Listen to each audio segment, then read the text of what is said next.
क्या हाल है। I hope आप सब लोग बढ़िया होंगे। तो मैं विमल आप सभी का स्वागत करता हूं हमारे इस ब्यूटीफुल से चैनल एक्सपर्ट्स ऑर्बिट में। तो आज हम क्लास 9 साइंस का चैप्टर 2 स्टार्ट करने वाले हैं जिसका नाम है is matter around us pure. तो अब देखो भाई क्या है, मैं इस चैप्टर को स्टार्ट करने से पहले ही एक बात बता दूं कि इस चैप्टर को मैं एकदम बेसिक से पढ़ाने वाला हूं। तो अगर किसी को कुछ भी नहीं आता है तो भी वो इस लेक्चर को देखें, बड़ी आराम से मैं फुल बेसिक से डिटेल में बताऊंगा इस चैप्टर को। कोई दिक्कत नहीं है, एकदम मस्त मजे में इस चैप्टर को स्टार्ट करने वाले हैं हम। ठीक है, तो अब इस चैप्टर को स्टार्ट करते हैं। तो अब सुनो, जो बुक वाले हैं उन्होंने कुछ चैप्टर का नेम ही तुम्हें क्वेश्चन की फॉर्म में तुम्हारे मुंह पे फेंक के मारा है। चैप्टर का नेम क्या है? Is matter around us pure. मतलब क्या कि हमारे आसपास का जितना भी मैटर है क्या वो प्योर है?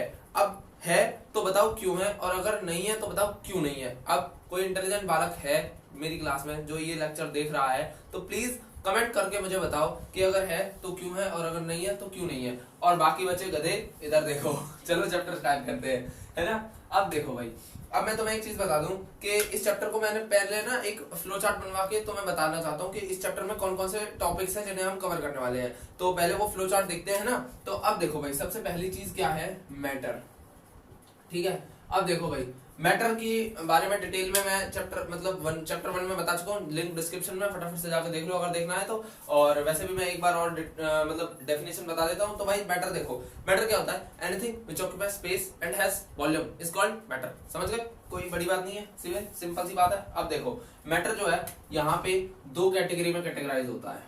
ठीक है, अब जो लोग चैप्टर 1 पढ़ के आए होंगे वो कहेंगे कि ऐसा कैसे, मतलब अभी तो हमने चैप्टर 1 में देखा था कि चैप्टर 1 में 3 स्टेट्स में वो डिवाइड हो रहा था, सॉलिड, लिक्विड और गैस। तो अब मेरे प्यारे बच्चों मेरी बात ध्यान से सुनो। देखो भाई वहां पे हम बात कर रहे थे फिजिकल प्रॉपर्टीज की, यहाँ पे ये पूरा का पूरा चैप्टर जो है वो केमिकल प्रॉपर्टीज के बेस पे है। तो वहां पे जितनी भी वो पूरा चैप्टर हमारा फिजिकल प्रॉपर्टीज के बेस पे था और ये पूरा का पूरा चैप्टर हमारा केमिकल प्रॉपर्टीज के बेस पे है। तो अब यहाँ पे जो कैटेगराइज किया गया है मैटर को वो केमिकल प्रॉपर्टीज के बेसिस पे किया गया है। तो अब देखो मैं इस चैप्टर के यहाँ पे लिख भी देता हूँ कि on the basis of chemical properties. ठीक है भाई, सिंपल सीधी सारी बात है, इसमें कोई कंफ्यूजन वाली बात ही नहीं है ना। वहां पे हमने क्या किया था?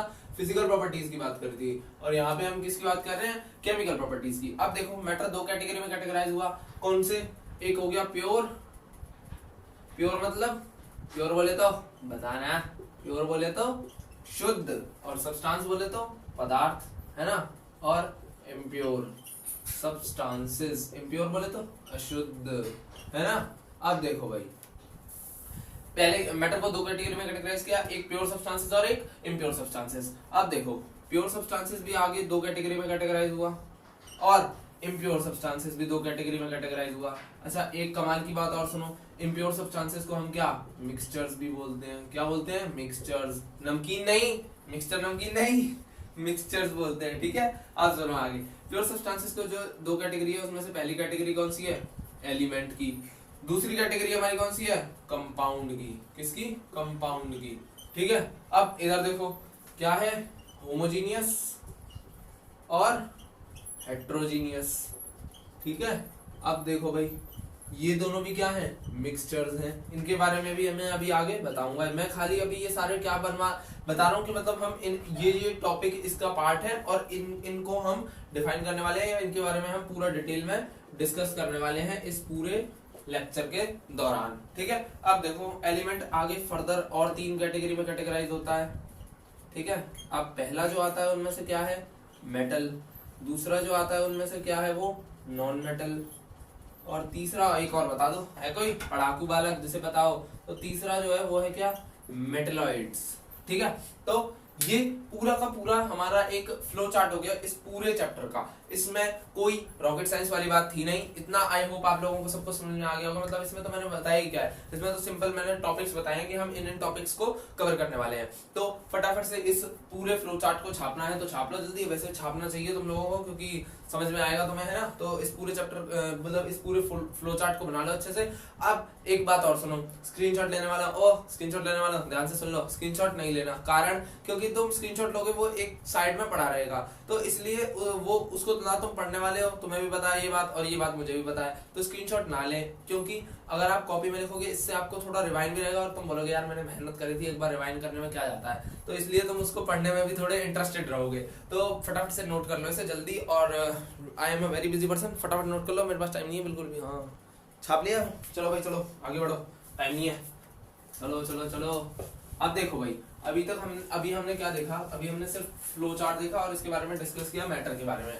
अब देखो अब हम क्या करने वाले हैं, अब हम इनको पार्ट वाइज पार्ट क्या करने वाले हैं, डिफाइन करने वाले हैं। अब जो मैटर था वो दो कैटेगरी में कैटेगराइज हुआ था, एक प्योर और एक इम्प्योर। अब देखो भाई हम पहले किसको करते हैं, प्योर को। किसको, प्योर को। प्योर को क्या बोलते हैं, बोलना अभी बताया ना, प्योर को क्या बोलते हैं, शुद्ध पदार्थ, ठीक है। अब देखो प्योर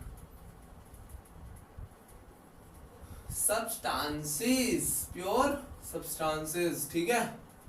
अब देखो भाई यहां से आएगा मजा चैप्टर में, है ना। अब देखो pure substances, so pure substances are those which are made up of only one kind of particles। मतलब समझे इसका, सिंपल सीधी सादी डेफिनेशन, कोई रॉकेट साइंस वाली बात है ही नहीं है। क्या बोल रही है डेफिनेशन, कि pure substances are those which are made up of only one kind of particle. मतलब क्या कि प्योर सब्सटेंसेस वो सब्सटेंसेस होते हैं जो केवल एक ही तरह के पार्टिकल्स से मिलकर बने हो। फॉर एग्जांपल अगर आप गोल्ड का एक टुकड़ा लेते हो या गोल्ड की एक फॉइल लेते हो, तो उसको अगर आप फर्दर तोड़ते चले जाओगे तो उसके अंदर से सिर्फ गोल्ड का ही पार्टिकल मिलेगा आपको। ऐसा नहीं है कि उस पूरे गोल्ड के फॉइल में एक जगह आपको अरे ये मैंने कार्बन पकड़ लिया, पकड़ लो इसको, तो ऐसा नहीं होता। तो सिंपल सीधी सादी बात है कि ये प्योर सब्सटेंसेस वो होते हैं जो सिर्फ एक ही तरह के पार्टिकल्स से मिलकर बने होते हैं। फॉर एग्जांपल गोल्ड है तो वो सिर्फ गोल्ड के पार्टिकल्स से ही मिलकर बना है। ऐसे ही कोई और चीज है तो वो केवल उसी के पार्टिकल्स से मिलकर बनी है। तो ऐसे सब्सटेंसेस को हम क्या बोलते हैं, प्योर सब्सटेंसेस। अब इसमें मैं इसको प्योर सब्सटेंसेस नहीं लिखवाने वाला हूँ, क्यों, क्योंकि मैं स्कूल में नहीं पढ़ा रहा, ठीक है। अब देखो आगे, अब इसके कुछ एग्जांपल्स देख लेते हैं, वो सब तुम लोग खुद लिखो, ठीक है ना। मैं स्कूल में नहीं पढ़ा रहा हूँ, मेरे पास फ्रीडम है पूरी, ठीक है। अब देखो एग्जांपल्स में क्या आएगा, गोल्ड है ना, और दूसरा बता दो, एयर तो नहीं आने वाली, क्यों, क्योंकि वो भी एक इम्प्योर चीज है, वो भी बताऊंगा क्यों है, ठीक है। ऑक्सीजन और कुछ बता दो, CO2, CO2 बोले तो कार्बन डाइऑक्साइड। हाँ समझ रहे हो ना, हाँ जल्दी नोट करो। आया इतना तो छाप लो जल्दी, अरे इसमें क्या है, छाप लिया होगा, है ना, फटाफट छाप लो, स्क्रीनशॉट नहीं लेने का, समझ गए। अब देखो भाई आगे, अब हम क्या करने वाले हैं, अब हम करने वाले हैं कुछ कैरेक्टरिस्टिक्स, किसकी, प्योर सब्सटेंसेस की। तो प्योर सब्सटेंसेस की कैरेक्टरिस्टिक्स करते हैं फटाफट से, और चलो फिर स्टार्ट करते हैं बिना देरी किए, है ना। अब देखो भाई, hashtag characteristics of pure substances, pure substances, ठीक है। Characteristics of pure substances. अब देखो भाई, जो पहली चीज होगी, it is homogeneous in nature. मतलब क्या कि ये जो होगा, ये जो प्योर सब्सटेंसेस होंगे ये जो होंगे होमोजीनियस इन नेचर होंगे। अब होमोजीनियस क्या होता है, होमोजीनियस का मतलब होता है यूनिफॉर्म कॉम्पोजिशन। अब बोलोगे अरे भैया हमने तो इजी वर्ड मांगा था, आपने तो एक मुश्किल वर्ड के बदले में 2 मुश्किल वर्ड दे दिए। तो ऐसा कुछ भी नहीं है, ये बड़ी ही आसान सी चीज है। तो देखो होमोजेनियस का जो मतलब होता है वो होता है यूनिफॉर्म कॉम्पोजिशन। मतलब क्या कि मान लो आपने एक बाउल लिया, उसके अंदर आपने 1 चम्मच चीनी डाली तो वो पूरी तरह से घुल जाती है। तो वो जो मिक्सचर बनता है किसका, शुगर और वाटर का, तो वो मिक्सचर जो होता है, क्योंकि जो शुगर है वो पूरी डिसॉल्व हो जाती है वाटर में, तो उस टाइप के मिक्सचर को हम क्या बोलते हैं, होमोजेनियस मिक्सचर। तो ऐसी चीज जहां पे यूनिफॉर्म कॉम्पोजिशन हो किसका, पार्टिकल्स का, तो उन चीजों को हम क्या बोलते हैं, होमोजेनियस इन नेचर। तो जनरली प्योर सब्सटेंसेस जो होते हैं वो होमोजेनियस इन नेचर होते हैं। सिंपल, पहला पॉइंट समझ में आया, कोई दिक्कत नहीं, है ना। अब देखो second point, it has a set of definite properties. मतलब क्या कि इनके पास जो है इनकी जो प्रॉपर्टीज होती हैं वो कुछ डिफाइनाइट या फिर डिफाइनाइट मतलब कुछ फिक्स्ड ही होती हैं। मतलब ऐसा नहीं है कि मान लो तुम अपनी तरफ से कोई भी एक प्रॉपर्टी, अरे ये भी प्योर सब्सटेंस की प्रॉपर्टी हो गई, ये भी प्योर सब्सटेंस की प्रॉपर्टी हो गई, ऐसा नहीं है। इनकी कुछ फिक्स प्रॉपर्टीज ही होती हैं, तो इसमें आप अपनी तरफ से कुछ भी मनगढ़ंत घुसा नहीं सकते इसमें। तो समझ रहे हो, इनकी जो है मतलब फिक्स प्रॉपर्टीज ही होती हैं। अब देखो थर्ड, अब थर्ड जो है वो मोस्ट इंपॉर्टेंट है। क्यों? अब देखो थर्ड जो पॉइंट है वो मोस्ट इंपॉर्टेंट क्यों है? तो can not be separated into other kinds of matter through या using physical process, using physical process। अब देखो भाई इसको, इस पॉइंट को समझो ध्यान से कि can not be separated into other kinds of matter using physical processes. मतलब क्या कि अब देखो मान लो क्या हुआ कि एक कोई भी एक फॉर्म ऑफ मैटर है, वो किसकी है? प्योर सब्सटेंस की कोई भी एक फॉर्म ऑफ मैटर है। अब आप फिजिकल प्रोसेस का यूज करके उसे और मतलब दूसरे काइंड ऑफ मैटर में कन्वर्ट नहीं कर सकते, समझ रहे हो? मतलब आप फिजिकल प्रोसेसेस का यूज करके उसे आप जो है दूसरे फॉर्म्स ऑफ मैटर या फिर दूसरे काइंड ऑफ मैटर में कन्वर्ट नहीं कर सकते। ये एक सिंपल सीधा साधा पॉइंट है समझने वाला, समझ रहे हो? इसमें कुछ बड़ी बात नहीं है कि इसमें मतलब कहने का मतलब ये है कि अगर आपको एक फॉर्म से दूसरे फॉर्म में कन्वर्ट करना है किसी प्योर सब्सटेंस को, तो आपको केमिकल प्रोसेस या केमिकल रिएक्शन का यूज करना ही पड़ेगा। सिंपल सीधी सादी बात है। मतलब ऐसा कोई बात नहीं है कि मतलब आप फिजिकल प्रोसेस का यूज करके किसी भी दो चीज को मतलब किसी भी एक चीज दो चीज को मतलब और स्प्लिट कर दो या फिर उसे और मतलब दूसरे काइंड ऑफ मैटर में कन्वर्ट कर दो। सिंपल सीधी सादी बात है, इसमें कोई बड़ी बात नहीं है। फटाफट से छाप लो इन कैरेक्टरिस्टिक्स को, आगे बढ़ते हैं, फिर उसके बाद हम छाप लो जल्दी। सो गाइस, आगे बढ़ने से पहले मैं कैरेक्टरिस्टिक्स ऑफ प्योर सब्सटेंसेस का एक थर्ड पॉइंट था, मैं उसे एक बार फिर से समझाना चाहता हूँ। क्यों? क्योंकि ये जो पॉइंट है ये थोड़ा सा इंपॉर्टेंट है। तो पॉइंट क्या था, एक बार आप देखोगे तो मैं इस टॉपिक पे वापस से इसलिए आया हूँ क्योंकि ये जो पॉइंट है ये थोड़ा सा इंपॉर्टेंट है। तो पॉइंट क्या है? It can not be separated into other kinds of matter by physical processes. मतलब क्या है कि हम ना फिजिकल प्रोसेस का यूज करके किसी भी एक फॉर्म ऑफ मैटर को दूसरे फॉर्म ऑफ मैटर में कन्वर्ट नहीं कर सकते। इसका मतलब ये है कि मान लो कि मेरे हाथ में इस समय पे एक CO2 का एक पार्टिकल है, ठीक है। अब मैं फिजिकली इसको टच करके हाथ लगा के मैं इसके ऑक्सीजन के दोनों एटम्स को छोड़ के ऐसे हवा में नहीं फेंक सकता। मान लो मैंने पूरी ताकत लगाया, पूरा प्रेशर लगाया और मेरे हाथ से ऑक्सीजन मैंने अलग कर दिए दोनों और अलग कर दिए, तो ऐसा नहीं होता। ये फिजिकल प्रोसेस हो गया। ये फिजिकल प्रोसेस इस जगह पर वर्क नहीं करेगा। तो इसको अलग, अगर मुझे CO2 में से O को अलग करना है, तो ऐसा तो है नहीं है कि मैंने हाथ से अलग, ये लो भाई एक ऑक्सीजन गया, ये लो भाई दूसरा ऑक्सीजन गया और मेरे हाथ में अभी कार्बन का है, तो ऐसा नहीं होता है, समझ रहे हो? तो इसको अलग करने के लिए मुझे केमिकल प्रोसेस का ही यूज करना पड़ेगा। समझ में आया? ये चीज समझ में आई ना? हाँ, तो सिंपल सीधी सादी बात समझ में आ गई है ना? तो छापना है, अब फटाफट से छाप लो और हम आगे बढ़े। अब हम क्या करने वाले हैं? एलिमेंट्स को। तो अब देखो एलिमेंट्स की सिंपल सीधी सादी सामान्य डेफिनेशन, कॉमन सेंस का मतलब कोई बताएगा मुझे? है? बताओ, बता सकता है तो। वैसे ये फालतू की चीज है, मतलब फालतू की चीज तो नहीं है, पर मैं तुमसे वैसे ही पूछ रहा हूँ तुम्हारा थोड़ा सा दिमाग चलाने के लिए। तो एलिमेंट्स के बारे में देखो। तो एलिमेंट्स देखो भाई, it is a form of matter which can not be broken down into simpler substances by using chemical reaction, RXN मतलब रिएक्शन, ठीक है। अब बिकॉज या फिर हाँ बिकॉज लिख लो, तो because they are made up of one kind of particles. मतलब समझे इसका?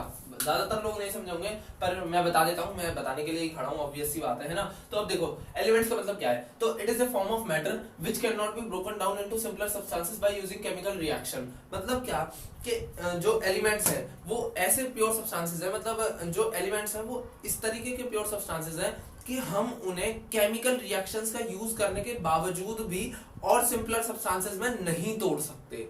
समझ रहे हो? फॉर एग्जाम्पल अगर एक गोल्ड की फॉइल है, तो अगर मैं उस पर किसी भी टाइप की केमिकल रिएक्शन कर लूं, उसमें से ऐसा तो नहीं है कि मैं कार्बन को जनरेट कर सकता हूं। तो इसीलिए यही बात कही गई है कि जो गोल्ड है वो एक अलग से एक पर्टिकुलर एक एलिमेंट है। तो इसी हिसाब से कहा गया है कि इसमें क्या है कि हम मतलब किसी भी टाइप की केमिकल रिएक्शन कर ले, उसको हम और ज्यादा सिंपलर सब्सटेंसेस में नहीं तोड़ सकते। तो इसलिए यहाँ पे लिखा गया है it cannot which cannot be broken down into simpler substances। simpler substances का मतलब ये है कि उसे और फर्दर ब्रोक डाउन नहीं किया जा सकता है ना। तो by using chemical reaction मतलब केमिकल रिएक्शन का यूज करके भी हम उन्हें सिंपलर सब्सटेंसेस में नहीं तोड़ सकते, because they are made up of only one kind of particle. समझ गए? यही वो बात है कि क्योंकि वो सिर्फ एक ही तरह के पार्टिकल्स से मिलकर बने हैं। फॉर एग्जांपल अगर ये एक गोल्ड की फॉइल है और ये पूरा गोल्ड का मतलब सारे इसके गोल्ड के ही पार्टिकल्स हैं इसमें, तो अब ऐसा तो नहीं है इसके बीच में तुम कहीं से कोई सी भी केमिकल रिएक्शन करके यहाँ बीच में कार्बन को प्रकट कर लोगे, ऐसा तो नहीं है। तो गोल्ड की फॉइल है तो उसमें क्या गोल्ड के ही पार्टिकल्स निकलेंगे, ऑब्वियस सी बात है ना। तो यही बात कही गई है यहाँ पे, है ना। अब देखो इसके कुछ एग्जाम्पल्स देख लेते हैं फटाफट जल्दी। अब एग्जाम्पल्स की बारी। अब बताओ भाई इसका एग्जाम्पल क्या हो सकता है? गोल्ड हो सकता है, ठीक है, आयरन हो सकता है ना, बहुत है। और कुछ लिखना है लेना, चलो अच्छा मैं एक और लिख देता हूँ। देखो भाई सब में कॉमन आता है ये, है ना, सबका भाई ये सब में कॉमन आता है। तो एलिमेंट्स इतना मेरे हिसाब से इतना सब कुछ क्लियर हो गया होगा। अभी मैं एक चीज और करवाने वाला हूँ, फटाफट से पहले इसको नोट कर लो। मतलब और आपको अच्छे से एलिमेंट्स को डिफाइन करने के लिए बता, मतलब और अच्छे से आपको एक्सप्लेन करता हूँ। अभी जल्दी से फटाफट नोट कर लो, इसे छापना जल्दी, इसमें कोई बड़ी बात नहीं है, डेफिनेशन है ये। तो मैं तो लिखवाता भी नहीं है, पर मैं लिखवा इसलिए रहा हूँ क्योंकि फिर तुम्हारे स्कूल वाले जो है वो फिर तुम्हें बोलेंगे कि भाई कुछ तो लिख के लाते, तो लो फिर लिखवा दिया है ना हमने। अब देखो भाई, अब मैं तुम्हें एक एग्जांपल दिखाता हूँ। अब मान लो कि एक वाटर ड्रॉप है, मान लो क्या है ये, ठीक है वाटर ड्रॉप है ये। अब ये क्या है? वाटर ड्रॉप, ठीक है। अब भाई वाटर का फॉर्मूला क्या होता है भाई? है कोई इंटेलिजेंट? वाटर का फॉर्मूला बता दो मुझे, H2O, ठीक है। अब देखो क्या वाटर प्योर सब्सटेंस है या नहीं है? बताओ जल्दी, है कि नहीं है? बताओ, नहीं बताना? अब देखो मैं बता दिया है। अब देखो और ये बताओ वाटर एक एलिमेंट है या नहीं है? बताओ जल्दी जल्दी बताओ। नहीं है, वाटर एक एलिमेंट नहीं है। Water is not an element. कारण देखो भाई, कारण बताते हैं अब वाटर एलिमेंट क्यों नहीं है, इसका कारण सुनो। अब मान लो क्या, देखो वाटर किससे मिलकर बनता है? H+O gives H2O। सिंपल सी बात है ना, कि हाइड्रोजन और ऑक्सीजन का जब मिलन होता है तो क्या बनता है? H2O बनता है, मतलब क्या? वाटर बनता है। अब देखो H2O का ही फॉर्मूला हो गया। अब मान लो, अब अगर ये टूटे, अब अगर इनको मैं केमिकल रिएक्शन करूं इनके, तो ये फर्दर दो चीजों में टूट रहे हैं, किसमें? एक H में और एक O में। सिंपल सी बात है, तो हमें और ज्यादा सिंपलर सब्सटेंसेस मिल रहे हैं। तो ये जो है H2O, ये एक एलिमेंट नहीं है, ये एक एलिमेंट नहीं है। क्यों? क्योंकि इसे और फर्दर केमिकल रिएक्शंस के थ्रू ब्रेक डाउन किया जा सकता है। तो और जो फर्दर ब्रेक डाउन होगा वो हुआ हाइड्रोजन और ऑक्सीजन में। तो हाइड्रोजन भी एक एलिमेंट है और ये भी एक एलिमेंट है, समझ रहे हो? तो H2O इसीलिए एक एलिमेंट नहीं है क्योंकि उसे और फर्दर ब्रोक डाउन किया जा सकता है। तो वो किस में ब्रोक डाउन हुआ? H में और O में, और ये दोनों क्या है? एक एलिमेंट है। समझ में आया? ये चीज तो सिंपल सी बात है ना, इसमें तो कोई बड़ी बात है ही नहीं है। फटाफट से अब इसमें छापने वाला तो कुछ था ही नहीं, है ना। अब देखो भाई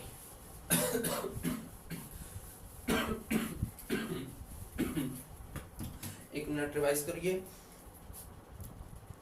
थोड़ा प्यास लगाई थी इसलिए पानी पीने चले गए थे। तो चलो अब देखते हैं आगे। अब हम क्या करने वाले हैं, क्या बताओ भाई। मैं तुम्हें कुछ एग्जांपल्स लिखवा देता हूँ। तो एग्जांपल ऑफ एलिमेंट्स, ठीक है, कुछ एग्जांपल्स लिखवा दिए जाएं आप लोगों को, है ना। अब देखो मैं इनमें जो लिखवाने वाला हूँ वो है एक तो सॉलिड में, ठीक है, सॉलिड, सॉलिड वाला सॉलिड, समझ रहे हो।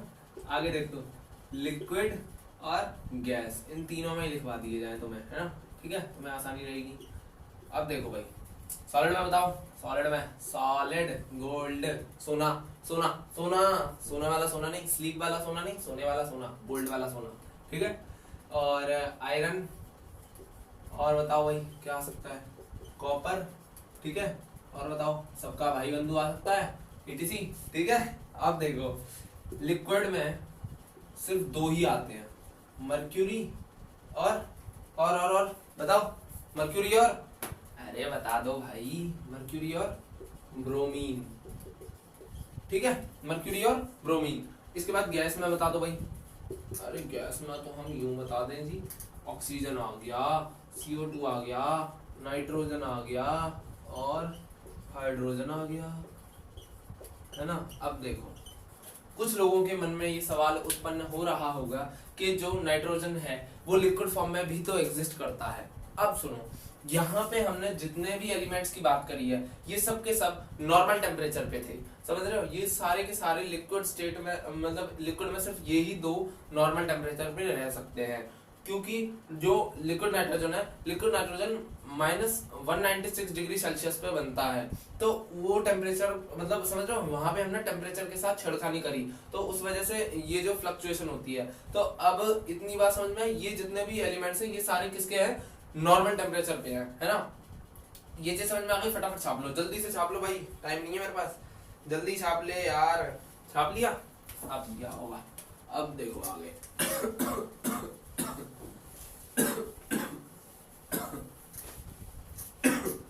सॉरी। अब एक कमाल की बात, क्या कमाल की बात, देखो भाई अब हम देखने वाले हैं क्या।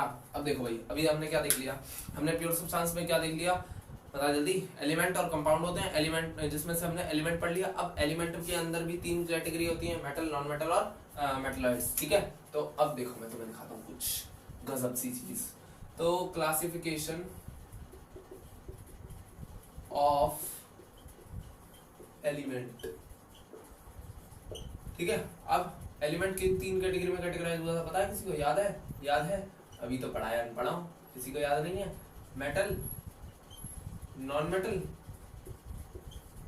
ओहो, नॉन मेटल और मेटलॉइड्स, ठीक है। अब देखो एक बात, तुम्हारे सामने एक इमेज डिस्प्ले होने जा रही है, तो ये रही वो इमेज, ठीक है। अब देखो, अब तुम्हारे सामने एक पीरियोडिक टेबल की इमेज होगी। अब इसमें मैंने मार्क कर दी हैं, ये चीजें मेटल्स होती हैं, ये चीजें नॉन मेटल्स होती हैं और ये चीज मेटलॉइड्स होती हैं। फटाफट से इसका स्क्रीनशॉट लेना है, जो भी लेना है या इसे बनानी है तो फटाफट से इसका जल्दी जो भी करना है फटाफट छाप लो, जल्दी, टाइम नहीं है बिल्कुल, जल्दी, टाइम वेस्ट मत करो, छापो जल्दी, जल्दी छाप लो। तो चलिए अब आगे बढ़ते हैं, है ना। तो अब मेरी बात सुनो कि ये चीज मैंने पहले ही नोट करके रख लिया, क्योंकि ये मतलब इंपॉर्टेंट तो है, लेकिन अब इसको मतलब शॉर्ट में बताने के लिए जल्दी जल्दी, क्योंकि हम लोगों ने देख के आए हो ना बाहर, वन शॉट, है ना। तो आप सुनो, मेटल्स आर मेलेबल, मतलब क्या कि मेटल्स को हम इजीली थिन शीट्स में तोड़ सकते हैं। तो अगर आपने एल्यूमिनियम, अगर क्या आपने देखा ही होगा, तो जिसमें आप लंच लेके जाते हो, मतलब जिसमें आप रोटी पैक करके लेके जाते हो, तो उसके आप देखते हो कि जो एल्यूमिनियम का फॉइल बना होता है, तो एल्यूमिनियम को थिन शीट्स में तोड़ा जा सकता है। उसी प्रकार हर एक मेटल को जो है उसे थिन शीट्स में तोड़ा जा सकता है ना। तो इट्स सिंपल, है ना, घर रिलेटेड एग्जांपल दिया मैंने तुम्हें, है ना। Metals are ductile. अब मेटल्स और डक्टाइल का मतलब क्या है, तो मेटल्स जो है वो थिन वायर्स में मतलब आराम से खींच सकते हैं, मतलब उन्हें ड्रॉ किया जा सकता है। थिन वायर्स में ड्रॉ करने का मतलब है कि उनसे वायर्स बनाई जा सकती है, थिन वायर्स। जैसे कि बहुत सारे गोल्ड की वायर तो लोगों ने देखी होगी, मतलब कई लोगों ने देखी होगी और कईयों ने नहीं भी देखी होगी। तो ये सिंपल सी बात है कि जो मेटल्स जो है ना, उन्हें हम थिन वायर्स में भी क्या कर सकते हैं, इजिली मतलब थिन वायर्स में भी कन्वर्ट कर सकते हैं एक मेटल को। उसके बाद जितने भी मेटल्स होते हैं वो सारे के सारे good conductor of heat and electricity दोनों होते हैं, ठीक है। इन सबके एग्जांपल लिख दिए है ना। और मेटल्स आर सोनोरस। अब देखो ये जो पॉइंट है इसका मतलब क्या है कि ये जो है एक रिंगिंग साउंड प्रोड्यूस करते हैं। फॉर एग्जांपल अगर आप लोग मंदिर गए हो तो मंदिर तो वैसे जाते ही होगे, और अगर नहीं भी गए हो तो आप लोगों ने वो जो बेल होती है मंदिर की, टेम्पल की जो बेल होती है, अगर वो जब हम बजाते हैं तो उसमें से एक साउंड प्रोड्यूस होती है। तो मेटल से जब मेटल का सरफेस टकराता है तो जो साउंड प्रोड्यूस होती है उसे हम बोलते हैं क्या, प्रॉपर्टी ऑफ सोनोरस। समझ गए, इतना समझ में आया। इसके बाद आता है मेटल्स आर लस्टरस, मतलब कि as compare to non metals, जितने भी मेटल्स होते हैं वो शाइनी होते हैं। समझ रहे हो, जैसे स्टील देखी हो, मतलब कुछ भी गोल्ड देखा, हाँ गोल्ड कितना चमकता है, तो गोल्ड हो गया, और मतलब एल्यूमिनियम हो गया और सिल्वर हो गया, तो ये सारे क्या है, इन ये जो है लस्टरस होते हैं, मतलब शाइनी सरफेस होता है इनका as compare to non metals. तो प्रॉपर्टीज ऑफ मेटल समझ में आई। अब देखो प्रॉपर्टीज ऑफ नॉन मेटल भी मैं इसी में करवा देता हूँ। तो नॉन मेटल्स के बारे में लिख लेना, ठीक है। मैं थोड़ा सा मतलब यही साइड में लिख रहा हूँ नॉन मेटल, तो ध्यान से कर लेना थोड़ा सा। नॉन मेटल्स का क्या है कि मेटल्स तो मेटल मेलेबल होते हैं, तो ये नॉट मेलेबल, ठीक है।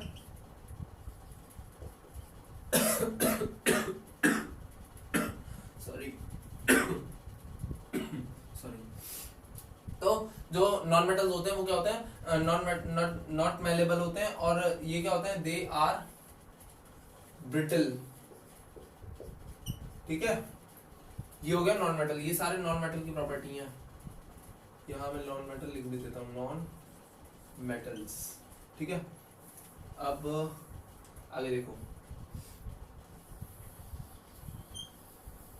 अब कहा गया ये डक्टाइल होते हैं, ये नॉट डक्टाइल, ठीक है। सिंपल सीधी सारी बात है। सब में बस क्या लगा दिया, ऊपर नॉन लगाए ना, मेटल्स के आगे नॉन लगाए, तो यहाँ पे भी नॉन लगा रहे हैं हम, ठीक है। गुड कंडक्टर, तो यहाँ लिख दो बैड कंडक्टर, ठीक है। बैड कंड, अरे यार क्या हो रहा है, मैं भी तुम लोगों की जैसा गधा बनता जा रहा हूँ, हैं। Bad conductor, metals are sonorous, अरे नहीं बढ़िया रहो तुम, हैं। मेटल्स आर सोनोरस, तो इसका तो सवाल ही पैदा नहीं होता है ना भाई, क्यों भाई, नॉन मेटल से नॉन मेटल टकराएगा, साउंड प्रोड्यूस होगी, होगी, बताना। अरे इतनी तो अकल होगी, नहीं होगी। और लस्टरस की तो बात ही पैदा मत करो, है ना। तो सिंपल सीधी सारी बात है, ये नॉन मेटल की प्रॉपर्टीज हो गई, और ये मेटल और नॉन मेटल दोनों की प्रॉपर्टीज हो गई। अब फटाफट से इसे छाप लो, जल्दी छाप लो, बहुत जल्दी छाप लो, जल्दी छाप लो, मेरे पास टाइम नहीं है, मैं बहुत ज्यादा बिजी आदमी हूँ, जल्दी छाप।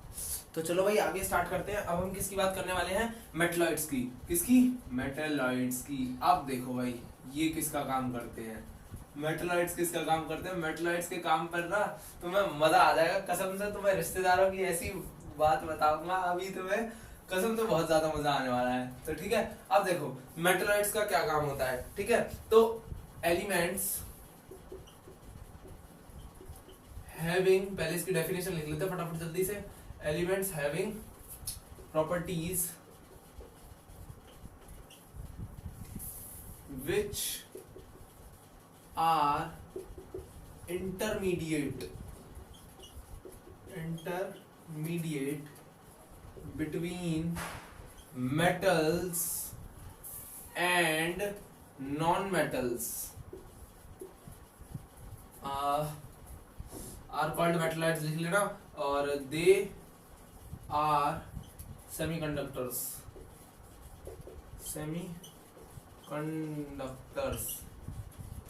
तो अब यहाँ पे थोड़ी सी गड़बड़ हो गई, कंडक्टर्स, ठीक है, हाँ अब सही है। तो अब देखो मेटलॉइड्स का काम क्या होता है, मेटलॉइड्स का काम बिल्कुल रिश्तेदारों जैसा होता है। अब देखो क्या काम होता है इनका। तो elements having properties between which are intermediate between metals and non metals, मतलब क्या कि ये इस तरीके के पदार्थ होते हैं जिनका काम, जो मेटल्स, जिनकी प्रॉपर्टीज जो है मेटल्स और नॉन मेटल्स दोनों के बीच में लटकती रहती है, समझ रहे हो। अब इनका काम देखो, मैं तुम्हें रिश्तेदारों से रिलेट करके बताता हूँ। अब फॉर एग्जांपल मान लो एक तरफ तुम्हारी मम्मी है और एक तरफ तुम्हारे रिलेटिव है ना। अब क्या है कि तुम्हें दोनों प्यार करते हैं, है ना।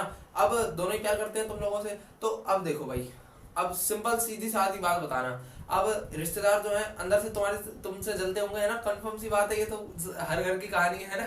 तो रिश्तेदार तुमसे जलते भी होंगे, और मम्मी जो है वो प्योर प्यार करती है तुमसे, प्योर लव होता है जो मतलब मम्मियों का होता है जनरली, है ना। तो अब तुम लोग किसकी तरफ जाओगे? मम्मी की तरफ जाओगे, ऑब्वियस सी बात है। तो ऐसे ही मेटल हेड्स का होता है, जहां इन्हें ज्यादा प्यार मिलता है ये उसकी तरफ जाते हैं। फॉर एग्जाम्पल, अगर इन्हें नॉन मेटल वाली प्रॉपर्टीज से ज्यादा प्यार हो रहा है तो ये नॉन मेटल्स की तरफ जाएंगे, इन्हें मेटल की तरफ प्यार हो रहा है तो ये मेटल्स की तरफ चले जाएंगे, समझ रहे हो। तो ये सिंपल सीधी सारी बात थी, और कुछ बड़ी बात थी नहीं, है ना। तो इनका काम भी मतलब रिश्तेदारों और मम्मियों के बीच में लटकने वाला है। और हाँ, एक बात और, इसे इन चीज में अप्लाई मत करना। फॉर एग्जांपल, तुम सोच रहे हो कि हमें रिश्तेदारों से ज्यादा प्यार मिलता है, हम रिश्तेदारों की तरफ भाग जाएं, ऐसा मत करना, नहीं तो मम्मी घर से बाहर फेंक देगी, समझ गए। तो ऐसा बिल्कुल मत करना।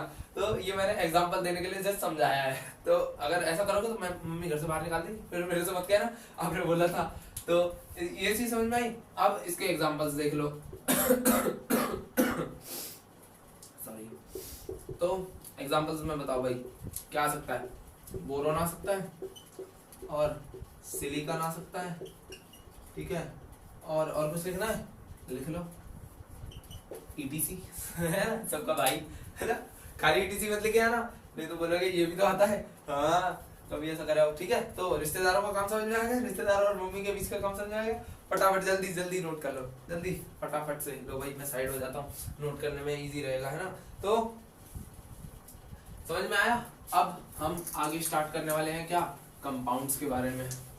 इसके बारे में, कंपाउंड्स के बारे में।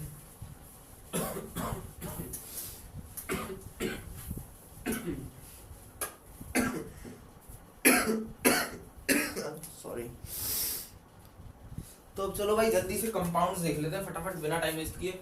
तो अब देखो कंपाउंड्स क्या होते हैं, ठीक है। अब हमारा जो है जो उस तरफ वाला काम है एलिमेंट्स वाला, वो पूरा हो गया है। तो मेड अप ऑफ 2 और more elements chemically combined together। फटाफट से पहले डेफिनेशन लिख लो। मेड अप ऑफ 2 और more elements chemically combined together in a fixed proportion। भाई प्रोपोर्शन की स्पेलिंग देख लो ना, मैं अंग्रेजी का टीचर नहीं हूँ, समझ रहे हो, इंग्लिश का टीचर नहीं हूँ मैं, जल्दी से छाप लो इसे, है ना। तो अब देखो कंपाउंड्स का मतलब क्या होता है। तो कंपाउंड्स वो पदार्थ होते हैं जो 2 एलिमेंट्स से मिलकर बने होते हैं, 2 या 2 से ज्यादा, मतलब एक एलिमेंट से नहीं, क्योंकि वो तो एलिमेंट ही हो जाएगा। तो 2 एलिमेंट या 2 से ज्यादा एलिमेंट से जो मिलकर बना होता है उसे हम क्या बोलते हैं? कंपाउंड बोलते हैं। और हाँ, एक चीज और कि ये कैसे कंबाइन होते हैं? Chemically combine. ऐसा नहीं है कि आपने 1 लीटर कुछ ले लिया और 1 लीटर कोई दूसरा केमिकल ले लिया और दोनों को मिला दिया, हाँ तो भाई ये बन गए हमारे क्या, कोई नया कंपाउंड बन गया। तो ऐसा नहीं है, ये केमिकली कंबाइंड होते हैं, ठीक है, together in a fix proportion. और इनकी एक फिक्स प्रोपोर्शन भी होती है। अब ये फिक्स प्रोपोर्शन वाला जो सीन है ये मैं तुम्हें अभी समझाने वाला हूँ। तो पहले इस कंपाउंड को नोट करो। अब इसका कुछ एग्जाम्पल बता दो भाई, मुझे बता दो यार, 1-2 एग्जांपल बता दो। सोचो सोचो सोचो सोचो, जल्दी सोचो, फटाफट सोचो जल्दी। इसका कोई एग्जांपल बताओ मुझे, हैं? यार इसका एग्जांपल कोई भी ले लो यार, बताओ कोई आ रहा हो दिमाग में तो। CO2 ले लो, कार्बन डाइऑक्साइड है, वो भी तो एक इसी का पार्ट है भाई। कार्बन आ रहा है और ऑक्सीजन आ रहा है, तो 2 एलिमेंट मिल गए, कार्बन भी एक एलिमेंट है और ऑक्सीजन भी एक एलिमेंट है, तो दोनों मिल गए तो क्या बना दिया? एक कंपाउंड बना दिया, सिंपल सीधी सादी। अब देखो मैं तुम्हें बताता हूँ इस together in a fix proportion का मतलब। अब तुम्हें यहाँ पे आएगा क्या? देखो यहाँ पे तुम लोगों को अब यहाँ से मजा आने वाला है, ठीक है। अब देखो यहाँ से तुम लोगों को बड़ा मजा आएगा। तो अब देखो जो वाटर है वो हमारा किससे मिलकर बनता है? हाइड्रोजन प्लस ऑक्सीजन, ठीक है। हाइड्रोजन और ऑक्सीजन जब मिलते हैं तो हमारा क्या फॉर्म करते हैं? मतलब यहाँ से जो एक पूरी फॉर्मेशन होती है वो किसकी फॉर्मेशन होती है? H2O। H2O मतलब बोले तो वाटर, ठीक है। अब देखो यहाँ पे क्या होता है? हाइड्रोजन के एक एटम का मास होता है 1 AMU, ठीक है। और जो ऑक्सीजन है उसके एक एटम का मास होता है 16 AMU, ठीक है। ये सिंबल ऐसे ही है, इसको सिर्फ U मत बनाना, ये ऐसे ही सिंबल है, ठीक है। अब देखो हाइड्रोजन के एक एटम का मास है 1 AMU और ऑक्सीजन के एक एटम का मास है 16 AMU। अब देखो हमारे वाटर का फॉर्मूला होता है H2O, ठीक है। H2O का मतलब क्या है कि H के 2 एटम्स हैं, ठीक है, 2 लग रहा है मतलब H के 2 एटम है, और ऑक्सीजन के आगे कुछ भी नहीं लग रहा मतलब 1 लग रहा है, तो ऑक्सीजन का एक एटम है, ठीक है, और इसके कितने हैं 2 एटम है, ठीक है। अब देखो क्या है, अब हम क्या निकालने वाले हैं, हाइड्रोजन इज टू ऑक्सीजन का रेशियो निकालने वाले हैं, हाइड्रोजन रेशियो ऑक्सीजन, ठीक है। अब देखो यहाँ मजा आने वाला है तुम लोगों को। अब देखो हाइड्रोजन के कितने एटम है, 2 एटम है, तो और मास कितना है 1 है, तो 1 को 2 से मल्टीप्लाई करोगे तभी तो 2 एटम का मास आएगा, तो 2 एटम का कितना आ गया 2, और ऑक्सीजन का एक ही है, तो एक का मास कितना है 16, ठीक है। अब 2 1 और 2 8 जा 16, तो रेशियो कितनी है 1:8। अब कमाल सुनो, कमाल की बात सुनो, ये जो 1:8 है, चाहे तुम कोई सा भी वाटर ले लो, चाहे ocean water, river water, pond water, tubewell water, और किसी भी मतलब रेन वाटर, तो कोई सा भी पानी ले लेना, उसके अंदर जो हाइड्रोजन इज टू ऑक्सीजन का रेशियो होगा वो 1:8 ही होगा। मतलब ये रेशियो डिफर नहीं करता। वो जो फिक्स प्रोपोर्शन की बात कर रहा था, वो फिक्स प्रोपोर्शन का मतलब ये था, ये जो है ये फिक्स प्रोपोर्शन का मीनिंग है। इसका मतलब ये था कि हमारा जो जितना भी मतलब वाटर होता है उसके अंदर जो रेशो होता है किसी भी दो एलिमेंट्स का, वो फिक्स रेशो होता है। तो कंपाउंड्स ऐसे नहीं बनते, उनके एक फिक्स्ड रेशो होते हैं। तो मैंने जैसे बताया था कि ऐसा नहीं है कि तुम 2 केमिकल्स को आधा लीटर ले लिया और 1 लीटर ये ले लिया और ये बन गया, तो ऐसा नहीं है। उनकी एक फिक्स्ड प्रोपोर्शन लेनी पड़ती है, तभी एक एक्चुअल मतलब एक परफेक्ट कंपाउंड फॉर्म होता है। समझ रहे हो? तो इस फिक्स प्रोपोर्शन का मतलब समझ में आया? सिंपल सीधी सादी कैलकुलेशन थी। फिर भी कुछ नहीं समझ में आया, फटाफट से कमेंट में टाइप कर दो, मैं बता दूंगा। तो मैं जल्दी बता दूं, हाँ कुछ समझ में नहीं आया तो फटाफट बता दो, मेरे वाला हो गया, ऐसा मत किया कर भाई। हाँ भाई चलो छाप लिया इतना। अब हम क्या करने वाले हैं, अब हम करने वाले हैं कुछ प्रॉपर्टीज किसकी, कंपाउंड की, ठीक है। अब देखो ये है हमारा प्योर सब्सटेंसेस की लास्ट टॉपिक। इसके बाद हमारा क्या आएगा, इम्प्योर सब्सटेंसेस। फिर हम पढ़ेंगे किसको, इम्प्योर सब्सटेंसेस को। अब जल्दी से इसको पढ़ लेते हैं फटाफट से, खटखट खटखट खटखट खटखट, ठीक है। अब देखो कि pure impure substances sorry properties of compounds, ठीक है। तो प्रॉपर्टीज ऑफ कंपाउंड्स में अब हम कंपाउंड्स की कुछ ऐसी प्रॉपर्टीज पढ़ने वाले हैं जो मतलब अब तुम्हें काम आएंगे आगे, है ना। तो कंपाउंड की प्रॉपर्टीज के बारे में जान लेते हैं। तो elements in a compound combine together in a fixed proportion, ठीक है। सीधी सादी बात है, ये बात तो समझ में आ गई। ये मैंने अभी बताया था कि जो एलिमेंट्स हैं वो एक फिक्स प्रोपोर्शन में कंबाइन होते हैं, तभी एक कंपाउंड फॉर्म होता है, एक परफेक्ट कंपाउंड तभी फॉर्म होता है। अब देखो second point, compounds can be separated into their constituent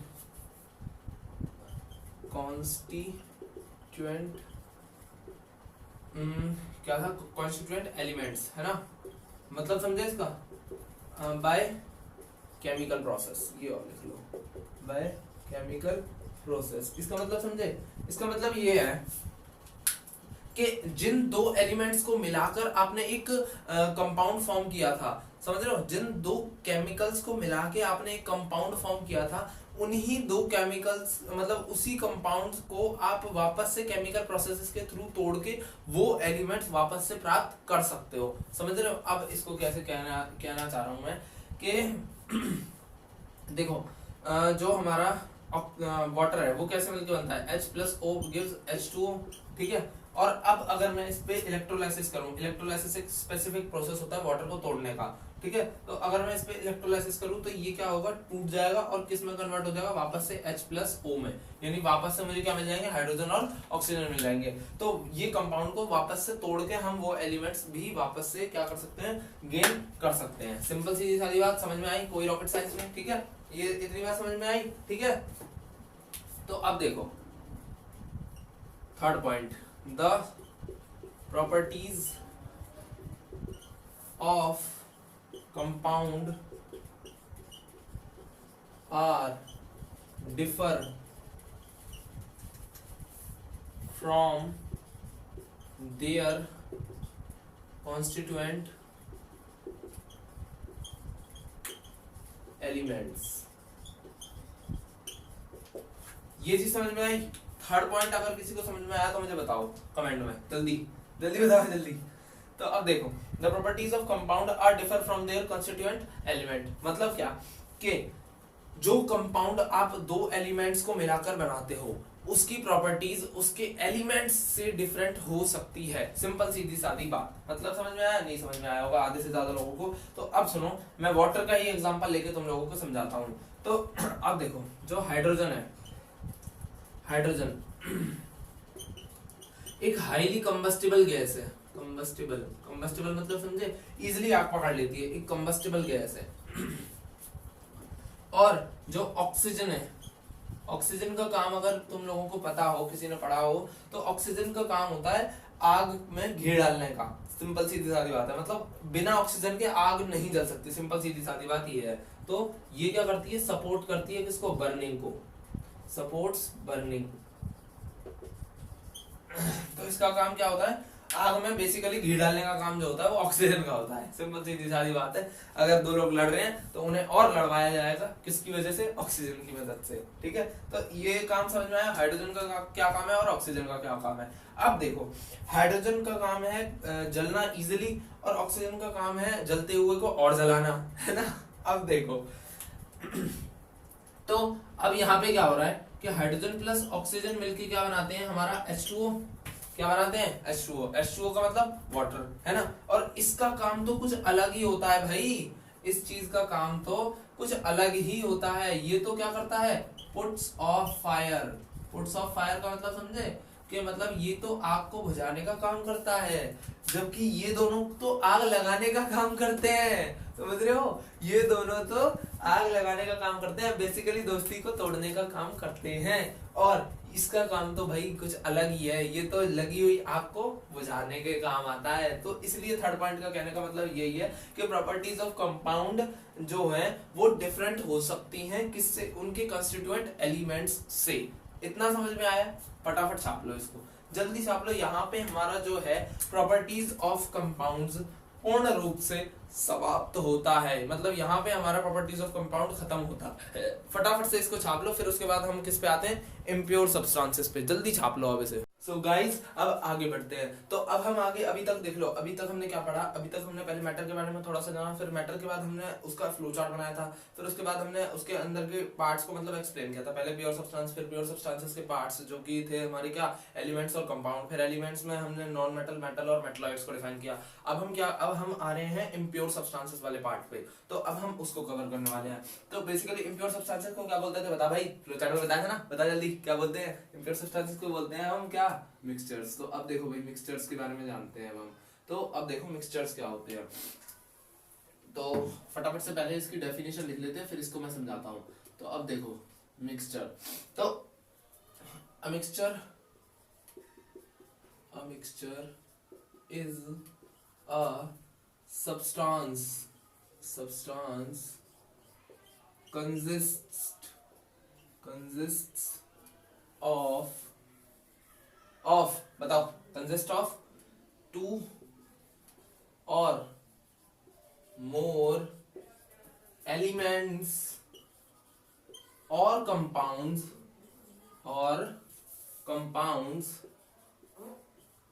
two or more elements or compounds not chemically combined together। हाँ, together और लिख लो, together ठीक है, अब इसके एग्जांपल्स देख लेते हैं भाई। ठीक है, अब देखो भाई इसके एग्जांपल्स बताओ। मिक्सचर्स के तो बहुत एग्जांपल है यार। तुम्हारी जो एयर है जो तुम्हारे आसपास है वो, और तुम क्या बनाते हो घर में, चाय। ठीक है, तो चाय एक एग्जांपल है। और बताओ, हाँ नमकीन जो तुम खाते हो वो भी तो है ना। अब देखो इसकी एक्सप्लेनेशन, तो अब इसकी एक्सप्लेनेशन देखते हैं। देखो भाई मिक्सचर्स क्या होते हैं। मिक्सचर्स ऐसे सब्सटेंस होते हैं जो क्या जिनके अंदर क्या होता है बेसिकली टू या टू से ज्यादा, यानी टू और मोर, यानी दो या दो से ज्यादा एलिमेंट्स और कंपाउंड्स होते हैं। मतलब क्या, अभी तक तुमने क्या पढ़ा था, एलिमेंट्स और कंपाउंड्स पढ़ा था ना, तो वही चीज है कि मिक्सचर में क्या होता है। मिक्सचर एक ऐसा पदार्थ होता है जिसके अंदर दो एलिमेंट्स या दो से ज्यादा एलिमेंट्स या कंपाउंड, समझ रहे हो, दो एलिमेंट्स या फिर कंपाउंड या दो से ज्यादा एलिमेंट्स और कंपाउंड दोनों, तो वो जब मिक्स होते हैं नॉट केमिकली, समझ रहे हो, जो कि केमिकली कंबाइंड नहीं होते, तो नॉट केमिकली कंबाइंड टुगेदर। तो ऐसी चीजों को हम क्या बोलते हैं, बेसिकली क्या बोलते हैं बताओ, मिक्सचर्स बोलते हैं। समझ में आया, तो जो कि केमिकली कंबाइंड नहीं होते। अब देखो नॉट केमिकली कंबाइंड का मतलब क्या है और तुम डिटेल में समझोगे। और अब मैं तुम्हारा घर का एक एग्जांपल लेता हूं। तो देखो भाई, तुम लोग चाय बनाते हो, मतलब तुम लोग नहीं, तुम्हारी मम्मी लोग चाय बनाती है ना। तो अब देखो भाई, चाय बनाते टाइम क्या होता है, पहले वो एक पैन में वो लेंगी क्या, पानी, है ना। फिर उसके अंदर क्या डालेंगी, चीनी, और फिर उसके बाद क्या डालेंगी, जो टी होती है यानी कि चाय पत्ती, और फिर उसके अंदर दूध वूध डाल के, अदरक डाल के, और उसे बना के तुम्हें दे देंगी। ठीक है, अब देखो ये जो है चीनी क्या है, एक एलिमेंट या कंपाउंड है। एक जो हमारा टी बैग है या फिर चाय की पत्ती है, वो भी हमारा एक और दूसरा सब्सटेंस है। तो ये क्या हुआ, ये सारे के सारे क्या हुए, फिजिकली डाले गए हैं, इन्हें केमिकली कंबाइन नहीं किया गया। ये सब फिजिकली डाल के और तुम्हें एक स्वादिष्ट सी चीज बना के खिला दी गई है, तो सॉरी पिला दी गई है। तो इस चीज को क्या बोलते हैं, ये होता है नॉट केमिकली कंबाइंड। मतलब जो हमने फिजिकली किया हो, मतलब उसमें कोई केमिकल रिएक्शन या फिर कोई भी झोल झाल नहीं किया, सिंपली सी बात है ना। तो ये सिंपल सीधी सादी डेफिनेशन थी किसकी, मिक्सचर्स की, है ना। अब इसको फटाफट से छाप लो। फिर इसके आगे हम क्या करने वाले हैं, टाइप्स ऑफ मिक्सचर कर रहे हैं ना। तो फटाफट से छाप लो, और पहले बता रहा हूँ स्क्रीनशॉट मत लेना, समझ में आ रही है, जल्दी छाप लो। तो गाइस अब आगे बढ़ते हैं। तो देखो भाई, अभी तक हमने फ्लो चार्ट के हिसाब से मतलब इम्प्योर सब्सटेंसेस में क्या देखा, मिक्सचर्स देखा, है ना। मतलब इम्प्योर सब्सटेंसेस की बेसिकली डेफिनेशन देखी। अब देखो हम उसके बाद हमने क्या देखा था कि मिक्सचर्स के दो टाइप भी होते हैं। एक पहला टाइप होता है होमोजीनियस मिक्सचर, और दूसरा टाइप होता है हमारा कौन सा, हेट्रोजीनियस मिक्सचर। तो अब हम क्या करने वाले हैं, होमोजीनियस मिक्सचर को डिफाइन करेंगे, मतलब उसके बारे में थोड़ा डिटेल स्टडी करेंगे। तो इस तरीके से हम आगे बढ़ेंगे ना। तो अब सबसे पहले क्या जान लेते हैं, हम होमोजीनियस मिक्सचर्स के बारे में जान लेते हैं। तो देखो भाई, तो हैशटैग होमोजीनियस मिक्सचर्स, ठीक है। तो अब देखो भाई, होमोजीनियस मिक्सचर्स हमारे कौन से होते हैं। तो देखो भाई, होमोजेनियस मिक्सचर्स को मैं काम करता हूँ, पहले होमोजेनियस और हेटेरोजेनियस दोनों का डायग्राम बता देता हूँ। तो 2 मिनट के लिए इस मतलब जो हेडिंग है इसको थोड़ा इग्नोर मार देना, ठीक है। अब देखो कि ये है हमारा क्या, एक कंटेनर, ठीक है। अब कंटेनर बोलो, बीकर बोल लो, है ना, तो बीकर बोल लो, साइंटिफिक लैंग्वेज में बीकर ज्यादा बेटर लगता है, ठीक है। तो अब देखो ये हमारा किसका है, होमो वाले का है, ठीक है भाई, होमोजीनियस वाले का है। और अब यहाँ पे ये लगा लो, ये दूसरा बीकर है हमारा किसका, मेरी ड्राइंग बहुत खराब है भाई, मेरी ड्राइंग पे शक नहीं करने का, मेरी ड्राइंग बहुत बढ़िया है, ठीक है। अब देखो यहाँ पे क्या है, हेट्रो, ये वाला कौन सा है हमारा, हेट्रोजीनियस वाले का, ठीक है। अब देखो, अब हम क्या कर रहे हैं, होमोजीनियस वाले का मैं तुम्हें पहले तुम्हें ये दोनों को एक्सप्लेन कर देता हूँ। तो देखो होमो में क्या है कि मान लो ये हमारा क्या है, पानी है, ठीक है, ये क्या हमारा पानी है, ठीक है। अब पानी के अंदर हमने क्या डाला, ठीक है। अब एक काम करो, इसको भी रहने दो, मतलब ये याद रखना कि इसके अंदर पानी है बस, है ना। अब देखो इसके अंदर पानी, और मान लो इसके अंदर मैं क्या डाल रहा हूँ, सॉल्ट डाल रहा हूँ। तो पानी और सॉल्ट का मिक्सचर जो होगा वो कैसा दिखता है। तो देखो अब मैं तुम्हें बेसिकली डायग्राम से समझाने वाला हूँ, और ये तो तुम लोगों ने देखा ये सॉल्ट वाटर कैसा दिखता है, और तुम्हें अच्छे से पता चल जाएगा। तो अब देखो कि ये मान लो हमारी इतना भरा हुआ है पानी से, ठीक है। अब इसके अंदर क्या है, वाटर मॉलिक्यूल्स है, ठीक है। अब ये रहे इसके वाटर मॉलिक्यूल्स, ठीक है। और अब इसके अंदर हमने क्या डाला, अब हमने इसके अंदर क्या डाला, सॉल्ट डाला, ठीक है। सॉल्ट जब हमने डाला तो सॉल्ट के पार्टिकल्स जो है वो इस गैप में जाके एडजस्ट हो गए, ठीक है, इस गैप में जाके एडजस्ट हो गए। तो देखो ये है सॉल्ट और ये है ये, तो ये मान लो ये वाले जो हमने सॉल्ट वाले हैं इसको हमने कलर कर दिया। तो ये वाले हो गए सॉल्ट वाले। तो अब ये देखोगे ना तो एक तरीके से घुल गए हैं इस पूरे में क्या हो गए हैं, पूरा जो पानी है उसमें क्या है अच्छी तरीके से क्या हो गए हैं, डिजोल्व हो गए हैं। मतलब ये दिख नहीं रहे, अलग से इनके जो पार्टिकल्स हैं वो नहीं दिख रहे, ना फिर इनका कुछ भी है तो वो दिख नहीं रहा। तो सॉल्ट वालों को इसलिए मैंने डार्क से अलग से मतलब कलर कर रहा हूँ, इसलिए ताकि आप लोगों को कंफ्यूजन ना हो। तो ये क्या है, सॉल्ट का मिक्स हो गया, मतलब सॉल्ट जो है वो वाटर में अच्छी तरीके से क्या हो गया, डिजोल्व हो गया। अब देखो यहाँ पे क्या है, यहाँ पे भी पानी है, ठीक है। अब पानी के अंदर अब इसके भी पानी के अंदर क्या है, पार्टिकल्स हैं पानी के, है ना। मतलब ये जो अनब्लेंड है ना, मतलब जो अनकलरफुल है वो पानी के मॉलिक्यूल्स हैं, और ये जो डार्क वाले हैं ये सॉल्ट के हैं। और ये वाले देखो, ये पानी के पार्टिकल्स हो गए, है ना। अब क्या हुआ, अब इसमें मैंने क्या डाली, सैंड डाली। क्या डाली, सैंड। तो सैंड को देखोगे ना तो सैंड जो है ना लास्ट में जाके उसके सरफेस पे मतलब रह जाती है। ये मान लो ये सैंड का पार्टिकल है, ये भी सैंड के पार्टिकल है, ये भी और ये सारे सैंड के पार्टिकल ना लास्ट में नीचे जाके क्या हो जाते हैं, शिफ्ट हो जाते हैं, मतलब एक साथ बैठ जाते हैं। मान लो ये वाले भी सैंड के ही हैं, है ना। तो 2 मिनट के लिए थोड़ा इजी रहेगा तुम लोगों को समझने के लिए। तो ये सारे क्या है, हमारे सैंड के पार्टिकल्स हैं। तो अब ये देखो, ये डिफरेंस होता है होमोजीनियस और हेट्रोजीनियस में। होमोजीनियस में जो कॉम्पोजिशन बन रहा है वो यूनिफॉर्म बन रहा है। मैंने जब स्टार्टिंग में बताया था किसके बारे में, प्योर सब्सटेंसेस के बारे में, तो मैंने क्या बताया था, एक लाइन लिखवाई थी क्या, कि pure substances are homogeneous in nature. तो होमोजीनियस इन नेचर का मतलब समझ में आ गया। यहाँ पे वो जो पॉइंट वहां पे लिखवाया था उसकी एक्सप्लेनेशन तुम्हें अब अच्छे से क्लियर हुई होगी। तो यहाँ पे देखो, इन जो जितने भी पार्टिकल्स हैं यहाँ पे, तो इनका क्या है, कॉम्पोजिशन यूनिफॉर्म है। और हेट्रोजीनियस में जबकि ऐसा नहीं है। हेट्रोजीनियस में क्या है, जो पार्टिकल्स हैं वो अलग शिफ्ट हुए पड़े हैं नीचे की तरफ, और जो वाटर मॉलिक्यूल्स हैं वो ऊपर है। तो दोनों में एक क्या है, एक लाइन है किसकी, सेपरेशन की एक बाउंड्री है बेसिकली। तो यहाँ पे आप वर्ड यूज कर सकते हो क्या, सेपरेशन बाउंड्री। तो यहाँ पे क्या है, एक बाउंड्री ऑफ सेपरेशन है, लेकिन इसमें कोई भी बाउंड्री ऑफ सेपरेशन नहीं है। तो ये डिफरेंस है दोनों में, किसमें, होमोजेनियस और हेट्रोजेनियस में। और आई होप मेरे इस डायग्राम के हिसाब से आप लोगों को होमोजेनियस मिक्सचर भी समझ में आ गया होगा और हेट्रोजेनियस मिक्सचर भी समझ में आ गया होगा। तो अब फटाफट से हम क्या करते हैं, इनकी डेफिनेशंस वगैरह को स्टडी कर लेते हैं। अरे मैंने इधर मिटा दिया, चलो कोई नहीं। लो भाई पहले बना देता हूँ इसको, थोड़ा सा बना लेना भाई, थोड़ा सा अगर कहीं मिसिंग हो गया हो। और ये रही पानी की लेयर, ठीक है, और ये रहे सैंड पार्टिकल्स, और बस वो सॉरी सॉल्ट पार्टिकल्स, और ठीक है। तो इसको छाप लो, जल्दी छापना है तो फटाफट से स्क्रीनशॉट ले लो। स्क्रीनशॉट नहीं, वो मैं भी तुम्हारी तरह बोलने लग गया हूँ। देखो मेरा इतना कनेक्शन हो गया तुम लोगों के साथ, अब ये लगा लो कि मैं भी तुम लोगों के साथ ही मतलब तुम्हारी वाली लैंग्वेज बोलने लग गया। स्क्रीनशॉट ले लो, फटाफट छापो, जल्दी छाप लो, जल्दी, टाइम नहीं है मेरे पास, जल्दी छापो। गाइस अब आगे बढ़ते हैं। तो अब देखो, अब हम क्या जानने वाले हैं, होमोजेनियस की डेफिनेशंस वगैरह के बारे में लिख लेते हैं। तो अब देखो, तो होमोजेनियस मिक्सचर्स कौन से होते हैं, सबसे पहले तो ये देखो, so those mixtures in which the substances are completely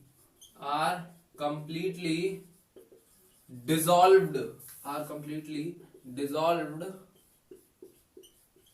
and there is no boundary of separation between them।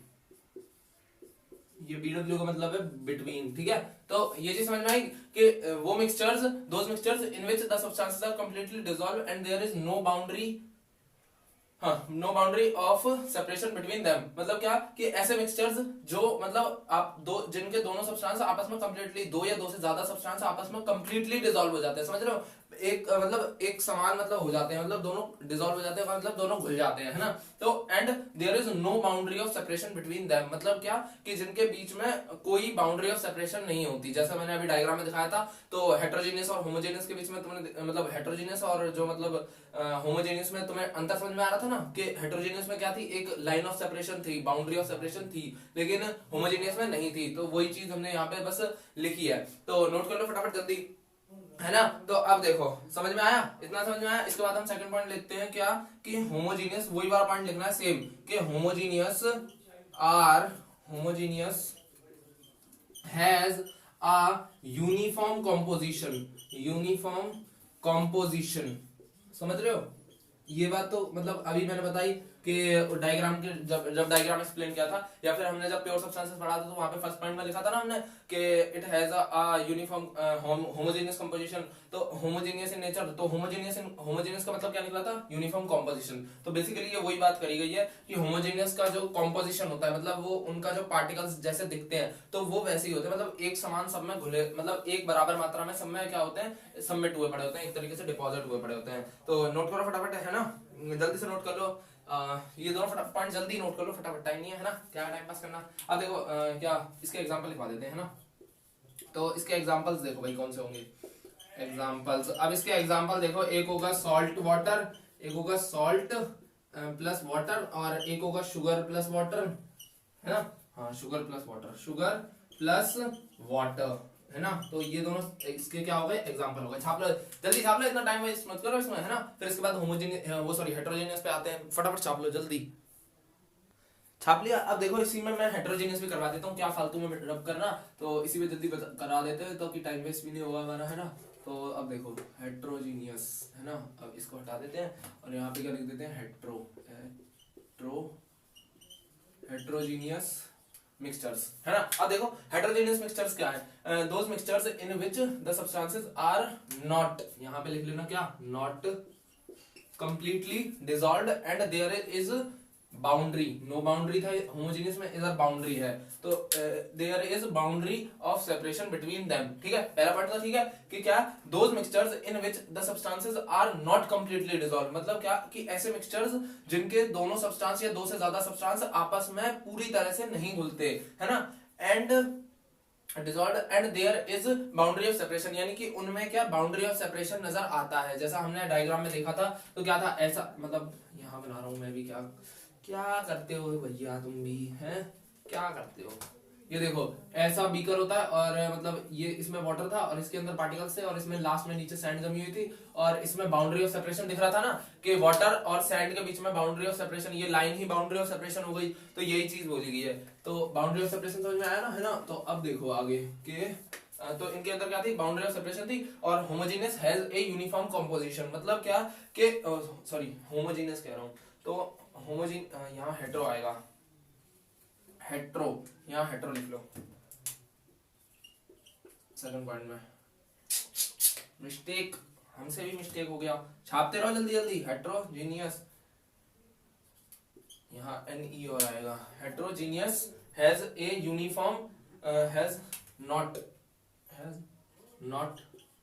A uniform composition, समझ गया। Heterogeneous has not a uniform composition, मतलब इनका जो कंपोजिशन होता है वो यूनिफॉर्म नहीं होता, मतलब ये ऐसे नीचे पड़े रहते हैं, वाटर मॉलिक्यूल्स ऊपर उड़ रहे थे जैसे तुमने डायग्राम में देखा था। और इसके एग्जांपल देखो, इसके एग्जांपल कौन से हो सकते हैं भाई बताओ? एक एग्जांपल तो मैंने ही तुम्हें दिया था जब डायग्राम मैंने बताया था, कौन सा था? सैंड प्लस वाटर, है ना। तो और बताओ कोई हो सकता है? सॉल्ट प्लस सैंड भी हो सकता है, सॉल्ट प्लस सैंड। अगर इनका मिक्सचर दो तो तुम उनमें बाउंड्रीज तो देख ही सकते हो यार, है ना। तो ये चीज समझ में आई? अब ये चीज समझ में आ गई? या फिर एक काम करो, सैंड और सॉल्ट में मत ही लिखो, क्योंकि कुछ लोग बोलेंगे कि हमने पहले सॉल्ट डाल दिया और फिर सैंड डाल दिया, इसलिए आप कह रहे हो कि उसमें बाउंड्री दिखेगी। लेकिन अगर हमने उन्हें अच्छे से मिला दिया तो उसमें फिर बाउंड्री नहीं दिखेगी, क्योंकि वो आपस में सारे मिल जाएंगे, है ना। तो इसलिए मैं नहीं बता रहा हूँ। तो अब ये चीज समझ में आ गई, हेटेरोजेनियस मिक्सचर समझ में आ गया। फटाफट छाप लो, जल्दी जल्दी छाप लो, तो मैंने इसमें कुछ करवाया नहीं है चेंजेस, जल्दी जल्दी छाप लो। वैसे का वैसे है, दोनों में आसानी, याद करने में आसानी रहेगी। सो गाइज, अब हमने क्या फ्लो चार्ट का लगभग सारा चीजें कवर कर लिया है। अब हम कुछ एडिशनल चीजें पढ़ने वाले हैं, तो वो तो हमारा बेसिक चीज थी जो हमने पढ़ी अभी तक। और अब इसके बाद यहाँ से कुछ हमारे और नेक्स्ट अलग लेवल वाले टॉपिक शुरू होने वाले हैं। तो अब देखो, अभी तक हमने मिक्सचर में एक चीज देखी कि कुछ भी बनता है तो मतलब बेसिकली एक सोल्यूशन बन जाता है। अब देखो सोल्यूशन, अब हम देखने वाले हैं कि सोल्यूशन, सॉल्यूट और सॉल्वेंट, ये तीनों चीजें क्या होती हैं, ठीक है। तो अब देखो भाई, सबसे पहले मैं तुम्हें एक डायग्राम के थ्रू समझाता हूं। देखो भाई, तो ये हमारा एक बीकर है, ठीक है। अब इसके अंदर क्या हो रहा है? अब सॉल्यूशन किसे कहते हैं? एक होमोजेनियस मिक्सचर को, मतलब बेसिकली हम एक होमोजेनियस मिक्सचर को सॉल्यूशन बोल सकते हैं। अब देखो क्या होता है कि मान लो इसके अंदर क्या है? पानी है, ठीक है। इसके अंदर क्या है? पानी है ना। अब ये हो गया हमारा, क्या हो गया? पानी हो गया, ठीक है। अब देखो इसके अंदर हमने क्या डाला? दो चीजें। अब देखो एक सोल्यूशन कब फॉर्म होता है? जब उसके अंदर सॉल्यूट प्लस सॉल्वेंट होता है। तो सॉल्यूट और सॉल्वेंट दोनों मिलकर क्या बनाते हैं, एक सॉल्यूशन बनाते हैं। ठीक है, अब देखो सॉल्यूट क्या होता है, सॉल्वेंट क्या होता है और सॉल्यूशन तो तुम्हें पता ही चली गया है ना। तो जब सॉल्यूट और सॉल्वेंट दोनों मिक्स होते हैं तो एक सॉल्यूशन की फॉर्मेशन होती है। ठीक है, अब देखो सॉल्यूट क्या होता है। तो सॉल्यूट वो होता है जो लेस इन क्वांटिटी होता है। सबसे पहले तो ये बात ध्यान में रखो कि जो कम क्वांटिटी में है वो सॉल्यूट है, सिंपल, और कॉम्प्लिकेट करने की जरूरत ही नहीं है माइंड में। जो कम क्वांटिटी में, क्वांटिटी मतलब समझ रहे हो, मात्रा में जो कम है। फॉर एग्जांपल अब देखो यहाँ पे मान लो ये क्या है, मान लो 5 किलो पानी है। ठीक है, अब 5 किलो पानी के अंदर आपने डाला आधी किलो नमक। ठीक है, तो अब इसके अंदर क्या हो गया, 500 ग्राम ऑफ सॉल्ट डाल दिया आपने। क्या डाल दिया, सॉल्ट। ठीक है, तो यहाँ पे जो सॉल्ट है वो सॉल्यूट है। क्या है, ये क्या है भाई, ये क्या है, सॉल्यूट है। ठीक है, और अब ये जो पानी है ये हमारा क्या है, सॉल्वेंट है। समझ रहे हो, तो पानी क्या है हमारा, सॉल्वेंट, और जो सॉल्ट तुम डाल रहे हो वो क्या है, हमारा सॉल्यूट है। तो अब सॉल्यूट और सॉल्वेंट जब दोनों मिलेंगे, यानी कि जब मैंने ये नमक डाला तो यहाँ पे देखो ये आ गया, और ये क्या बना दिया इन्होंने, एक सॉल्यूशन बना दिया। तो अब दोनों चीजें क्या हो गई है, मिक्स हो गई है। तो सॉल्यूट और सॉल्वेंट दोनों क्या हो गए, मिक्स हो गए हैं। तो पानी हमारा क्या था, सॉल्वेंट, और जो हमारा सॉल्ट था वो क्या हमारा था, सॉल्यूट। तो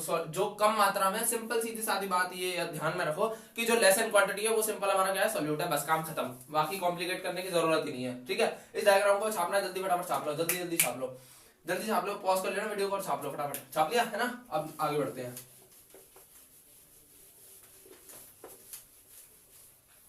ठीक है, अब हम क्या जानते हैं, अब हम इनकी डेफिनेशंस लिख लेते हैं जल्दी जल्दी, है ना, बिना देरी किए इनकी डेफिनेशंस लिख लेते हैं। तो अब देखो, hashtag solution.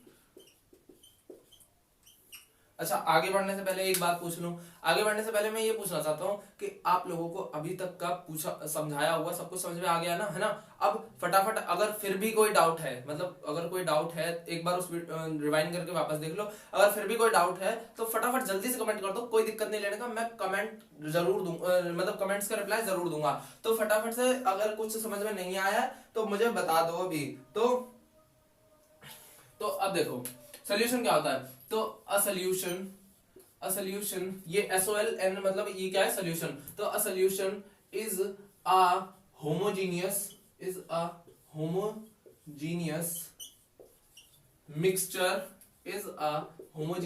Mixture of two और मोर सब्सटेंसेस। मतलब समझे इसका कि दो से ज्यादा सब्सटेंसेस का एक होमोजेनियस मिक्सचर सॉल्यूशन कहलाता है। Simple definition, simple is called solution. लिख लेना, मैं स्कूल में नहीं पढ़ा रहा हूं, मैं पहले बता चुका हूं। ठीक है, अब देखो एग्जांपल, अब इसके कुछ एग्जांपल्स बताओ भाई। ठीक है, तो इसका एक एग्जांपल क्या होगा, सॉल्ट प्लस वाटर। भाई अभी देख के आए हैं हम, है ना। तो अब देखो, तो सॉल्ट प्लस वाटर क्या है, एक सोल्यूशन का एग्जांपल है, सिंपल सीधी सादी बात, जिसमें क्या है, सॉल्ट हमारा क्या है, सॉल्यूट है, और वाटर हमारा क्या है, सॉल्वेंट है। तो दोनों ने मिलकर क्या बनाया, एक सोल्यूशन बनाया, सिंपल। ठीक है, ये चीज समझ में आई, सोल्यूशन की डेफिनेशन समझ में आई। अब देखो, अब हम क्या देखते हैं, सॉल्यूट क्या होता है। तो सिंपल इसके यही मैं लिख देता हूं कि सॉरी, यहां क्या आएगा, लेस इन क्वांटिटी। सिंपल सीधी सादी बात कि जो क्या है, सॉल्यूट क्या है, लेस इन क्वांटिटी है। तो जो लेस इन क्वांटिटी होगा वो क्या होगा, हमारा solute. So it's that component of solution which was dissolved in solvent। समझ रहे हो, मतलब ये वो पदार्थ है जो कि एक तो कम मात्रा में होता है और दूसरा क्या है, जो सॉल्वेंट में डिसॉल्व किया जाता है। समझ रहे हो, it is that component of solution which was dissolved in solvent. इतनी चीज समझ में आई, है ना। इसमें तो कुछ समझने वाला था ही नहीं, इतना तो समझ में आया। फटाफट जल्दी कर लो, फिर इसके बाद हम क्या करते हैं, सॉल्वेंट करते हैं। तो छाप लो जल्दी छाप लो, टाइम नहीं है इतना, छाप लो जल्दी। ठीक है, अब हम आगे बढ़ते हैं। अब हम क्या लिख लेते हैं, अब सॉल्वेंट की डेफिनेशन लिख लेते हैं। तो अब देखो सॉल्वेंट क्या होता है, यही लिख देते हैं यार, फिर बार बार रब करने में दिक्कत आएगी, है ना। तो इट्स, अब देखो सॉल्वेंट क्या होता है, it's that component of solution of solution in which the other components of solution are dissolved। आई बात समझ में? तो it's that component of solution in which the other components of solution are dissolved. समझ में आई? अब देखो इसका मतलब कहने का क्या है कि ये सॉल्यूशन का वो कंपोनेंट होता है जिसमें सॉल्यूशन के बाकी कंपोनेंट डिसॉल्व किए जाते हैं। सिंपल डेफिनेशन में मतलब थोड़ी सी कॉम्प्लिकेट हो गई है। तो ये एक सॉल्यूशन का एक ऐसा कंपोनेंट होता है जिसके अंदर बाकी कंपोनेंट्स डिसॉल्व किए जाते हैं। अब कुछ लोगों के दिमाग में ये सवाल आ रहा होगा कि हम यहाँ पे मतलब क्या बोलते हैं कुछ मतलब इसमें मतलब हमने ये क्यों बोला कि अदर कंपोनेंट्स, हम सिर्फ कंपोनेंट भी तो बोल सकते थे। तो मेरे प्यारे बच्चों, मेरी एक बात बड़ी ही ध्यान से सुनने जाना, ठीक है? तो मेरे प्यारे भाइयों और बहनों, मेरा कहने का मतलब ये था कि देखो सॉल्यूशन में केवल एक ही सॉल्यूट डले ये जरूरी तो नहीं है ना। अब देखो मान लो ये क्या है हमारा सॉल्वेंट है ना। अब इसके अंदर मैं सिर्फ सॉल्ट ही डालूं ये जरूरी तो नहीं, मैं सॉल्ट के साथ सैंड भी डाल सकता हूँ और भी कुछ डाल सकता हूँ। तो बाकी सारी जितनी भी चीजें डलती है, मतलब बेसिकली मेरे कहने का मतलब है चाहे जितने भी टाइप के सॉल्यूट होंगे वो हमेशा सॉल्वेंट से कम क्वांटिटी में होंगे। सिंपल सीधी सादी बात। अब उसके अंदर मैं सॉल्वेंट के अंदर चाहे 1000 कंपोनेंट और ऐड कर दूं, लेकिन वो सारे कंपोनेंट्स जो होंगे वो सॉल्वेंट से हमेशा कम रहेंगे पर्टिकुलरली। समझ में आई? ये बात समझ में आई? तो इसलिए यहाँ पे हमने एक कंपोनेंट का, सिर्फ कंपोनेंट का यूज ना करते हुए कंपोनेंट्स का यूज किया।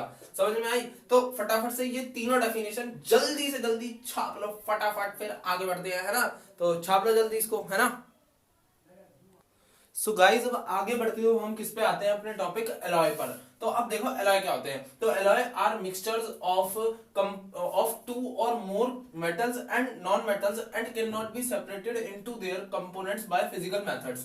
कहने का मतलब क्या है, सीधा मुद्दे पर आते हैं। तो अब देखो एलॉय जो होते हैं वो एक मिक्सचर होते हैं बेसिकली। और किस चीज के मिक्सचर होते हैं? टू और मोर, दो या दो से अधिक मेटल या नॉन मेटल्स के, and can not be separated, जो कि सेपरेट नहीं किए जा सकते, इनटू देयर कंपोनेंट्स, अपने कंपोनेंट्स में, बाय फिजिकल मेथड, यानी फिजिकल मेथड का यूज करके आप इन्हें इनके कंपोनेंट्स में नहीं तोड़ सकते। सिंपल सीधी सादी बात, ठीक है? अब इसका एग्जांपल क्या है? इसका एग्जांपल है क्या? ब्रास, ठीक है? ये एलॉयज वाली बात है ना, ये समझ में आ गई?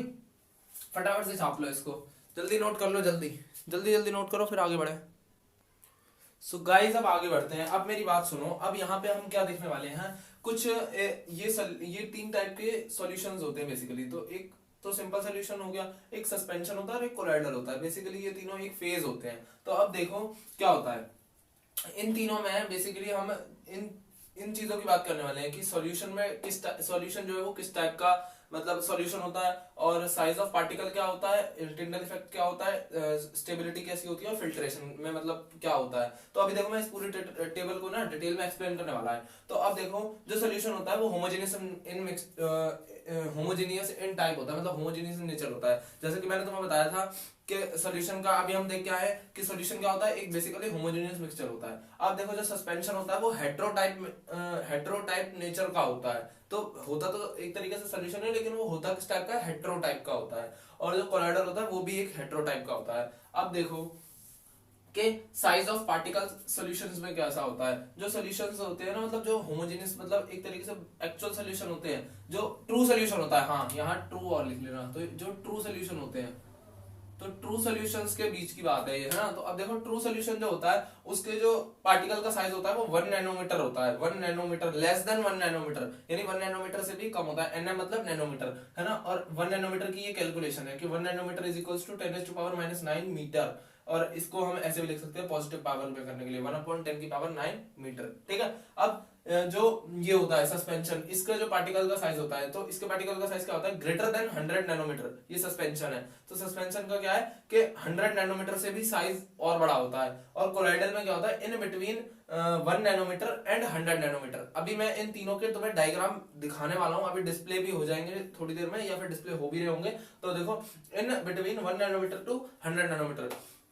जो कोलाइडल के साइज ऑफ पार्टिकल होता है, ठीक है। साइज ऑफ पार्टिकल बेसिकली समझ गए ना कि जब सॉल्यूट डाला तो उसके अंदर जो पार्टिकल्स हुए उनका साइज कितना होगा, ठीक है। अब जो टिंडल इफेक्ट होता है, अब देखो मैं टिंडल इफेक्ट बताऊं। टिंडल इफेक्ट, अब देखो टिंडल इफेक्ट वैसे तो मैं इसके बाद बताने वाला हूँ, पर फिर भी अगर तुम देखोगे कि एक रूम में बिल्कुल अंधेरा हो जाए और उसमें कोई एक ऐसी खिड़की हो, मतलब एक कॉर्नर पे कोई भी छोटी सी खिड़की हो, या फिर अभी तुम्हें एक इमेज भी शो हो रही होगी, तो जैसे इस इमेज में शो हो रहा है कि अंधेरे में कहीं से लाइट आ रही है एक रूम में, तो ये जो आपको पार्टिकल का मतलब पार्टिकल्स और लाइट का जो पाथ विजिबल हो रहा है, इस पाथ को ही हम क्या बोलते हैं, टिंडल इफेक्ट बोलते हैं। समझ में आई? इस पाथ को ही हम क्या बोलते हैं, टिंडल इफेक्ट बोलते हैं। तो अब देखो ये चीज, अब जब हम सॉल्यूशन के थ्रू हम जब लाइट पास करेंगे तो टिंडल इफेक्ट शो नहीं होता, मतलब सॉल्यूशन के अंदर लाइट विजिबल नहीं होती। जो सस्पेंशन होते हैं इसके अंदर जो लाइट का पाथ होता है वो विजिबल होता है, तो इसमें टिंडल इफेक्ट शो होता है, और कोलॉइडल में भी टिंडल इफेक्ट शो होता है। अभी इनको और मैं मतलब अभी एक डायग्राम के साथ बताने वाला हूं। तो उस डायग्राम में क्या होगा कि हम सबके थ्रू ना लाइट पास करेंगे टॉर्च की मदद से, तो समझ में आई? अब देखो मैं एक बात बताऊं तुम्हें कि टिंडल इफेक्ट शो कैसे होता है। देखो भाई, टिंडल इफेक्ट शो ऐसे होगा कि जब जिस पार्टिकल का साइज बड़ा होगा तभी तो उससे लाइट टकराएगी और वो स्ट्राइक करेगी, तो इसी वजह से वो लाइट का जो पाथ होगा वो डाइवर्ट होगा और तभी वो हमें शो होगा। और इस केस में क्योंकि जब पार्टिकल का साइज ही बहुत कम है तो हमें जो तो लाइट उससे टकराएगी भी तो डाइवर्ट नहीं होगी इजीली। लेकिन यहाँ पे देखोगे तो 100 नैनोमीटर से भी बड़ा साइज है, तो इधर टकराएगी तो इजीली डाइवर्ट होने के चांसेस हैं। यहाँ तो बिल्कुल चांसेस ही नहीं है, इस वजह से टिंडल इफेक्ट शो नहीं होगा सोल्यूशन में। ट्रू सोल्यूशन में जो स्टेबिलिटी होती है, तो मतलब सॉल्यूशन स्टेबल है या नहीं है, तो ट्रू सॉल्यूशन में स्टेबल होता है, और जो सस्पेंशन है इसमें अनस्टेबल होता है, और कोलॉइडल में भी स्टेबल होता है, ठीक है। अब देखो फिल्ट्रेशन, फिल्ट्रेशन में क्या है कि हमने फिल्टर किया सॉल्यूशन को, ट्रू सॉल्यूशन को फिल्टर किया, तो उसके पार्टिकल्स क्या जो फिल्टर पेपर है उसमें आ रहे हैं या नहीं, तो फिल्ट्रेशन में ट्रू सॉल्यूशन के पार्टिकल्स नहीं आते क्योंकि साइज ही बहुत कम है, और सस्पेंशन में आते हैं क्योंकि साइज मतलब as compare to true solution और कोलॉइडल बहुत बड़ा है, तो और कोलॉइडल के पार्टिकल्स भी पकड़ में नहीं आते। समझ रहे हो? तो ट्रू सोल्यूशन और कोलॉइडल दोनों के पार्टिकल्स पकड़ में नहीं आते। इतनी चीज समझ में आ गई? ये चीज समझ में आ गई ना? फटाफट छाप लो। अब तो सुन लो, ये छापने के पहले भी तो सॉल्यूशन का बेसिकली तुम्हें एग्जांपल पता है। सस्पेंशन का एग्जांपल तुम ले सकते हो सैंड एंड वाटर, ठीक है, मतलब बेसिकली पूरा एक तरीके से हेटेरोजेनियस का मिक्सचर ही लगा लो, तो वो चीज क्या हो गई, वो हमारा क्या हो गया, सस्पेंशन का एग्जांपल हो गया। और कोलॉइडल, कोलॉइडल का एग्जांपल सुनो, मड। मड मतलब तुम्हें शायद एक इमेज भी डिस्प्ले हो रही होगी, तो उसमें क्या है कि मड मतलब जब हम पानी में हम जब सैंड या मड मतलब थोड़ी ऐसी सैंड डालते हैं जो हल्की फुल्की पानी में डिसॉल्व हो जाती है और बची खुची जाके नीचे क्या हो जाती है, मतलब सबमिट हो जाती है। तो इस टाइप के जो मतलब जो इस टाइप का सोल्यूशन होता है उसको हम बोलते हैं कोलॉइडल सोल्यूशन। समझ में आई? फटाफट छाप लो, जल्दी नोट कर लो, जल्दी जल्दी, टाइम नहीं है मेरे पास, बहुत बिजी हूं मैं। हाँ, सो गाइस अब कोलॉइडल सॉल्यूशन को देख लेते हैं एक बार। कोलॉइडल सॉल्यूशन को और थोड़ा सा डिटेल में बता देते हैं। तो अब देखो कोलॉइडल सॉल्यूशन कौन सा होता है। बेसिकली अब देखो हमने क्या लिया, एक बीकर लिया, उसके अंदर वाटर लिया, और उसके अंदर हमने क्या डाला, कुछ इस टाइप का सैंड डाला, या इस टाइप का जो है हमने मिट्टी डाली, जिससे वो क्या हो गया, एक मड फॉर्म हो गया। क्या हो गया? मड फॉर्म हो गया। तो वो जो मड होता है ना, उसे ही हम क्या बोलते हैं, कोलॉइडल सॉल्यूशन बोलते हैं। तो मड टाइप सॉल्यूशन को हम क्या बोलते हैं, बेसिकली कोलॉइडल सॉल्यूशन बोलते हैं। अब यहाँ पे तुम देख रहोगे कि ये पूरा क्या है, वाटर, और इसके अंदर बीच बीच में ये जो डॉट्स हैं, मतलब ये हैं तो मोटे मोटे थोड़े पार्टिकल्स, और ये क्या है, एक तरीके से मड है। तो इस चीज को क्या बोलते हैं, मड, बेसिकली कीचड़, अगर हिंदी में बोले, शुद्ध हिंदी में, है ना। तो ये तो कीचड़ को बेसिकली क्या बोलते हैं, कोलॉइडल सॉल्यूशन। कोलॉइडल सॉल्यूशन का एक टाइप बोलते हैं। अब सुनो, कोलॉइडल सॉल्यूशन की जहां पे बात आती है वहां पे दो चीजें बहुत इंपॉर्टेंट होती हैं। एक होती है डिस्पर्स्ड फेज और एक होता है डिस्पर्जन मीडियम। बच्चे यहाँ पर अक्सर कंफ्यूज हो जाते हैं। तो अब देखो डिस्पर्स्ड फेज क्या होता है और डिस्पर्जन मीडियम क्या होता है, क्योंकि अगर अब तुम एनसीईआरटी खोल के देखोगे तो उसमें एक टेबल है कोलॉइडल सॉल्यूशन के एग्जांपल्स की, वो भी अभी मैं तुम्हें दिखाने वाला हूँ। तो उससे पहले अब देख लो पहले डिस्पर्स्ड फेज और डिस्पर्स्ड मीडियम क्या होता है। तो सोल्यूशन के दो टाइप होते हैं। देखो सोल्यूशन किससे मिलकर बनता है, सॉल्यूट प्लस में सॉल्वेंट, ठीक है। तो अब देखो सॉल्यूट को ही कोलॉइडल टाइप सोल्यूशन में हम बोलते हैं डिस्पर्स्ड फेज, और सॉल्वेंट को ही हम कोलॉइडल टाइप सोल्यूशन में बोलते हैं डिस्पर्जन मीडियम। बस काम खत्म। यही होता है कोलॉइडल सोल्यूशन में कि डिस्पर्स्ड फेज को, सॉल्यूट को हम डिस्पर्स्ड फेज बोलते हैं और सॉल्वेंट को हम क्या बोलते हैं, डिस्पर्जन मीडियम। आई बात समझ में? ओए बता, आई बात समझ में? सब समझ में आ गया? क्रिस्टल क्लियर है ना? अब देखो इतनी चीज समझ में आ गई। अब तुम्हारे सामने डिस्प्ले हो रहा होगा क्या, चार्ट डिस्प्ले हो रहा होगा। तो उसमें क्या है, एक डिस्पर्स फेज का कॉलम है, एक डिस्पर्जन मीडियम का कॉलम है, कि बताया जा रहा है कि इसमें डिस्पर्स फेज क्या है, डिस्पर्जन मीडियम क्या है, और साथ में टाइप है, और फिर उसके बाद क्या है, एग्जांपल। तो ये टेबल अच्छे से देख लो, और मतलब नोट करनी है तो नोट कर लो और फिर हम आगे बढ़ते हैं, है ना, तो छाप लो जल्दी से। सो चलिए गाइस अब आगे बढ़ते हैं। तो अब देखो, अब हम क्या देखने वाले हैं, टिंडल इफेक्ट। तो टिंडल इफेक्ट क्या होता है? तो देखो मैंने अभी तुम्हें बताया बेसिकली कि रूम में एक कॉर्नर से लाइट आ रही है कहीं से भी, तो उसमें जो लाइट का जो पाथ विजिबल होता है उस टाइप के इफेक्ट को ही हम क्या बोलते हैं, टिंडल इफेक्ट बोलते हैं। तो अब देखो इसके बारे इसकी डेफिनेशन देख लेते हैं। तो the scattering of a beam of light अरे यार मैंने बीम दो बार लिख दिया, कहां से बैठाऊं, यहां से बैठा देता हूं, बीम ऑफ लाइट, है ना।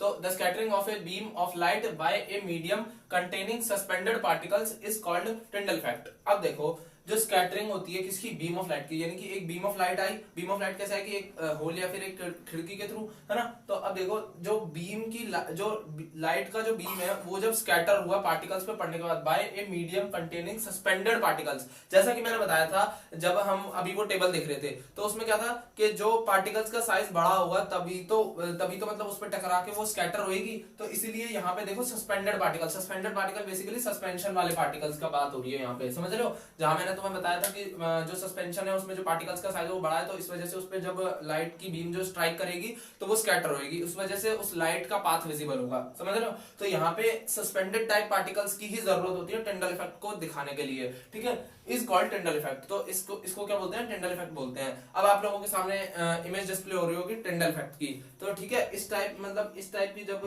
भी फॉर्मेशन हो रही है बेसिकली इस टाइप के इफेक्ट को हम क्या बोलते हैं, टिंडल इफेक्ट बोलते हैं, है ना।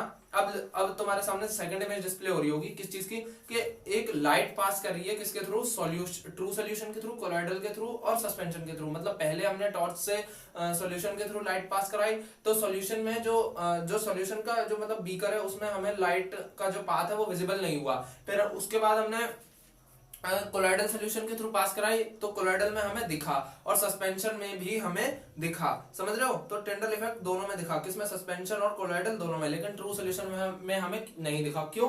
कारण ये था कि ट्रू सॉल्यूशन में इस वजह से नहीं दिखा क्योंकि उसमें जो क्या बोलते हैं पार्टिकल्स का साइज था वो बहुत ही ज्यादा क्या था, छोटा था ट्रू सॉल्यूशन में। तो फटाफट से छाप लो, मतलब इस डायग्राम बनाना है इसका, मतलब इस पूरे इफेक्ट का, तो बना लो जल्दी से तीनों के थ्रू, है ना।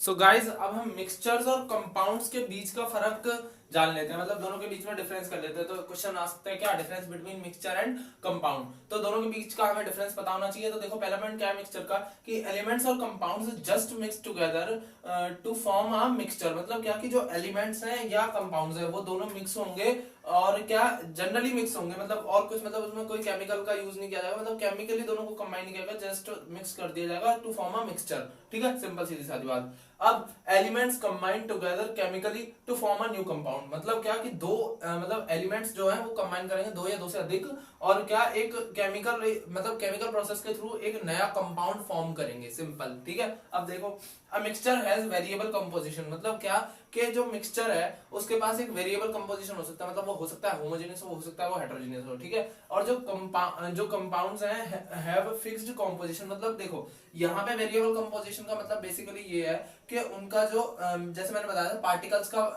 वेरिएबल कंपोजिशन और मतलब फिक्स्ड कॉम्पोजिशन का मतलब समझे, जैसे होमोजेनियस में था क्या था, एक यूनिफॉर्म कॉम्पोजिशन था, मतलब एक फिक्स्ड कॉम्पोजिशन था। लेकिन वेरिएबल कॉम्पोजिशन का मतलब समझे, जैसे कि हेटेरोजेनियस में था उसमें वेरिएबल कॉम्पोजिशन था किसका, पार्टिकल्स का। तो उसी चीज की बात है, ठीक है। अब देखो mixtures shows properties of constituent, मतलब क्या जो मिक्सचर्स हैं वो अपने कंस्टिट्यूएंट मतलब जिससे वो बने होते हैं उनकी वो प्रॉपर्टीज शो करते हैं। लेकिन जो compound have different properties from constituent, मतलब जो कंपाउंड होते हैं उनकी जो प्रॉपर्टीज होती है वो डिफरेंट होती है किससे, उनकी कंस्टिट्यूएंट से। जैसा कि मैंने बताया था उस वाले केस में, अभी बता के आया ना मैं, कि हाइड्रोजन और ऑक्सीजन जब दोनों मिलते हैं तो क्या करते हैं, पानी बनाते हैं, जबकि हाइड्रोजन और ऑक्सीजन दोनों का ही काम क्या होता है, आग लगाना, समझ रहे हो, रिश्तेदारों का काम होता है। तो वो वाली बात है। तो इसमें उनकी जो जिनसे वो मिलके बने हैं उनकी प्रॉपर्टी शो नहीं होती, लेकिन इसमें जो होती हैं शो होती हैं, ठीक है। अब constituent separated by physical process, तो जो इसमें जो मिक्सचर होता है उसमें जो उसके जो कंपोनेंट्स होते हैं वो सेपरेट किए जा सकते हैं यूजिंग फिजिकल प्रोसेस, लेकिन constituent can not be separated by physical process, मतलब यहाँ पे फिजिकल प्रोसेस का यूज करके हम इसके कंपोनेंट्स को सेपरेट नहीं कर सकते। अगर यहाँ पे हमें सेपरेट करना है तो केमिकल प्रोसेस का यूज करना पड़ेगा, और यहाँ पे तो हम लिख सकते हैं it can be separated using it can be separated using chemical process, simple, ठीक है। कंपाउंड और मिक्सचर का डिफरेंस समझ में आ गया, तो जल्दी से छाप लो, जल्दी छाप लो। सो गाइस अब दो टाइप के और सोल्यूशन होते हैं, फटाफट जल्दी से वो भी देख लेते हैं। तो जो दो टाइप के और सोल्यूशन होते हैं वो होते हैं सैचुरेटेड सोल्यूशन और एक होता है अनसैचुरेटेड सोल्यूशन। तो अब देखो, आज तो भाई बिल्कुल कतई परेशान हो गए होगे, आज हमने क्या क्या पढ़ लिया है ना। अब देखो, जो सैचुरेटेड सोल्यूशन होता है उसका क्या मतलब सैचुरेटेड सोल्यूशन बेसिकली होता है और उसकी डेफिनेशन देख लो। तो a solution in which no more solute can be dissolve, मतलब क्या कि एक इस टाइप का सोल्यूशन जिसके अंदर और सॉल्यूट नहीं डाला जा सकता। फॉर एग्जांपल, अगर मान लो मैंने 1 किलो पानी का मतलब एक बाउल लिया, उसके अंदर 1 किलो पानी डाला और उसके अंदर मैंने 100 ग्राम सॉल्ट डाल दिया, तो उसके बाद क्या होगा, अभी भी वो सॉल्ट डिसॉल्व होने के बाद आप देख रहे हो कि हाँ मैं तो इसके अंदर और डाल सकता हूँ और आसानी से और डिसॉल्व हो सकता है। तो आपने और 100 ग्राम डाल दिया तो ठीक है, वो 100 ग्राम डल गया। अब इसके बाद आपने देखा कि और डल सकता है तो आपने और 100 ग्राम ऐड कर दिया। तो उसके बाद अब एक फेज आ गई है कि इसके बाद अब अगर इसमें आपने डाला तो वो उसके अंदर घुलना बंद हो जाएगा, मतलब आप डालते जाओ भले ही, लेकिन वो घुलना क्या हो जाता है, बंद हो जाता है एक टाइम पे। तो वही चीज हो गई। तो a solution in which no more solute can be dissolve, मतलब और ज्यादा सॉल्यूट अब नहीं डाला जा सकता। उस टाइप के सॉल्यूशन को हम क्या बोलते हैं, उस टाइप के सॉल्यूशन को हम बोलते हैं सैचुरेटेड सॉल्यूशन। ठीक है, इतनी बात समझ में आई। अब एक चीज और ध्यान रखना कि एट दैट पर्टिकुलर टेम्परेचर, मतलब एक ही टेम्परेचर पे, क्योंकि टेम्परेचर इंक्रीज करने पे फर्क आता है। क्योंकि देखो, जब आप टेम्परेचर इंक्रीज करते हो तो उसके पार्टिकल्स मतलब उनको क्या मिलती है, काइनेटिक एनर्जी मिलती है। अब काइनेटिक एनर्जी मिलने की वजह से वो जो पार्टिकल्स है वो दूर चले जाते हैं और उनके अंदर गैप प्रोड्यूस हो जाता है। तो उस टाइम पे आप उसमें सॉल्यूट डाल सकते हो। और ऐसा डिक्रीज करने पे भी होता है। तो अगर मान लो आपने टेम्परेचर डिक्रीज किया तो डिक्रीज करने पे वो जो मतलब उसके अंदर घुला होगा ना, वो भी उसमें आपस में लड़ने लगेगा, बोलेगा तू कैसे आ गया, चल बाहर निकाल। तो उसमें भी मतलब क्या होगा, उसे वो फिर डिसॉल्व नहीं होगा, फिर उसमें अलग हो जाएगा वो फिर से। तो ये टेम्परेचर इंक्रीज और डिक्रीज होने का भी प्रभाव पड़ता है। ठीक है, अब देखो अनसैचुरेटेड सोल्यूशन में क्या होता है। तो a solution in which more solute can be dissolved at a particular temperature, मतलब क्या कि एक सोल्यूशन जिसके अंदर और ज्यादा सॉल्यूट डाला जा सकता है एक पर्टिकुलर टेम्परेचर पे, मतलब उसी टेम्परेचर में, मतलब टेम्परेचर को फ्लक्चुएट ना किया जाए, जिस टेम्परेचर पे है उसी पे ही रहे at that particular temperature. Temperature को जरूर ध्यान रखना क्योंकि ये एक इंपॉर्टेंट चीज है। तो a solution in which more solute can be dissolved at a particular temperature is called unsaturated solution. ठीक है, हैं? अब मेरी बात सुन, ओए समझ में आया? ये दोनों चीजें समझ में आ गई? फटाफट जल्दी जल्दी जल्दी नोट कर लो, फिर एक दो चीजें और रह रही हैं, फिर खत्म करते हैं चैप्टर जल्दी जल्दी।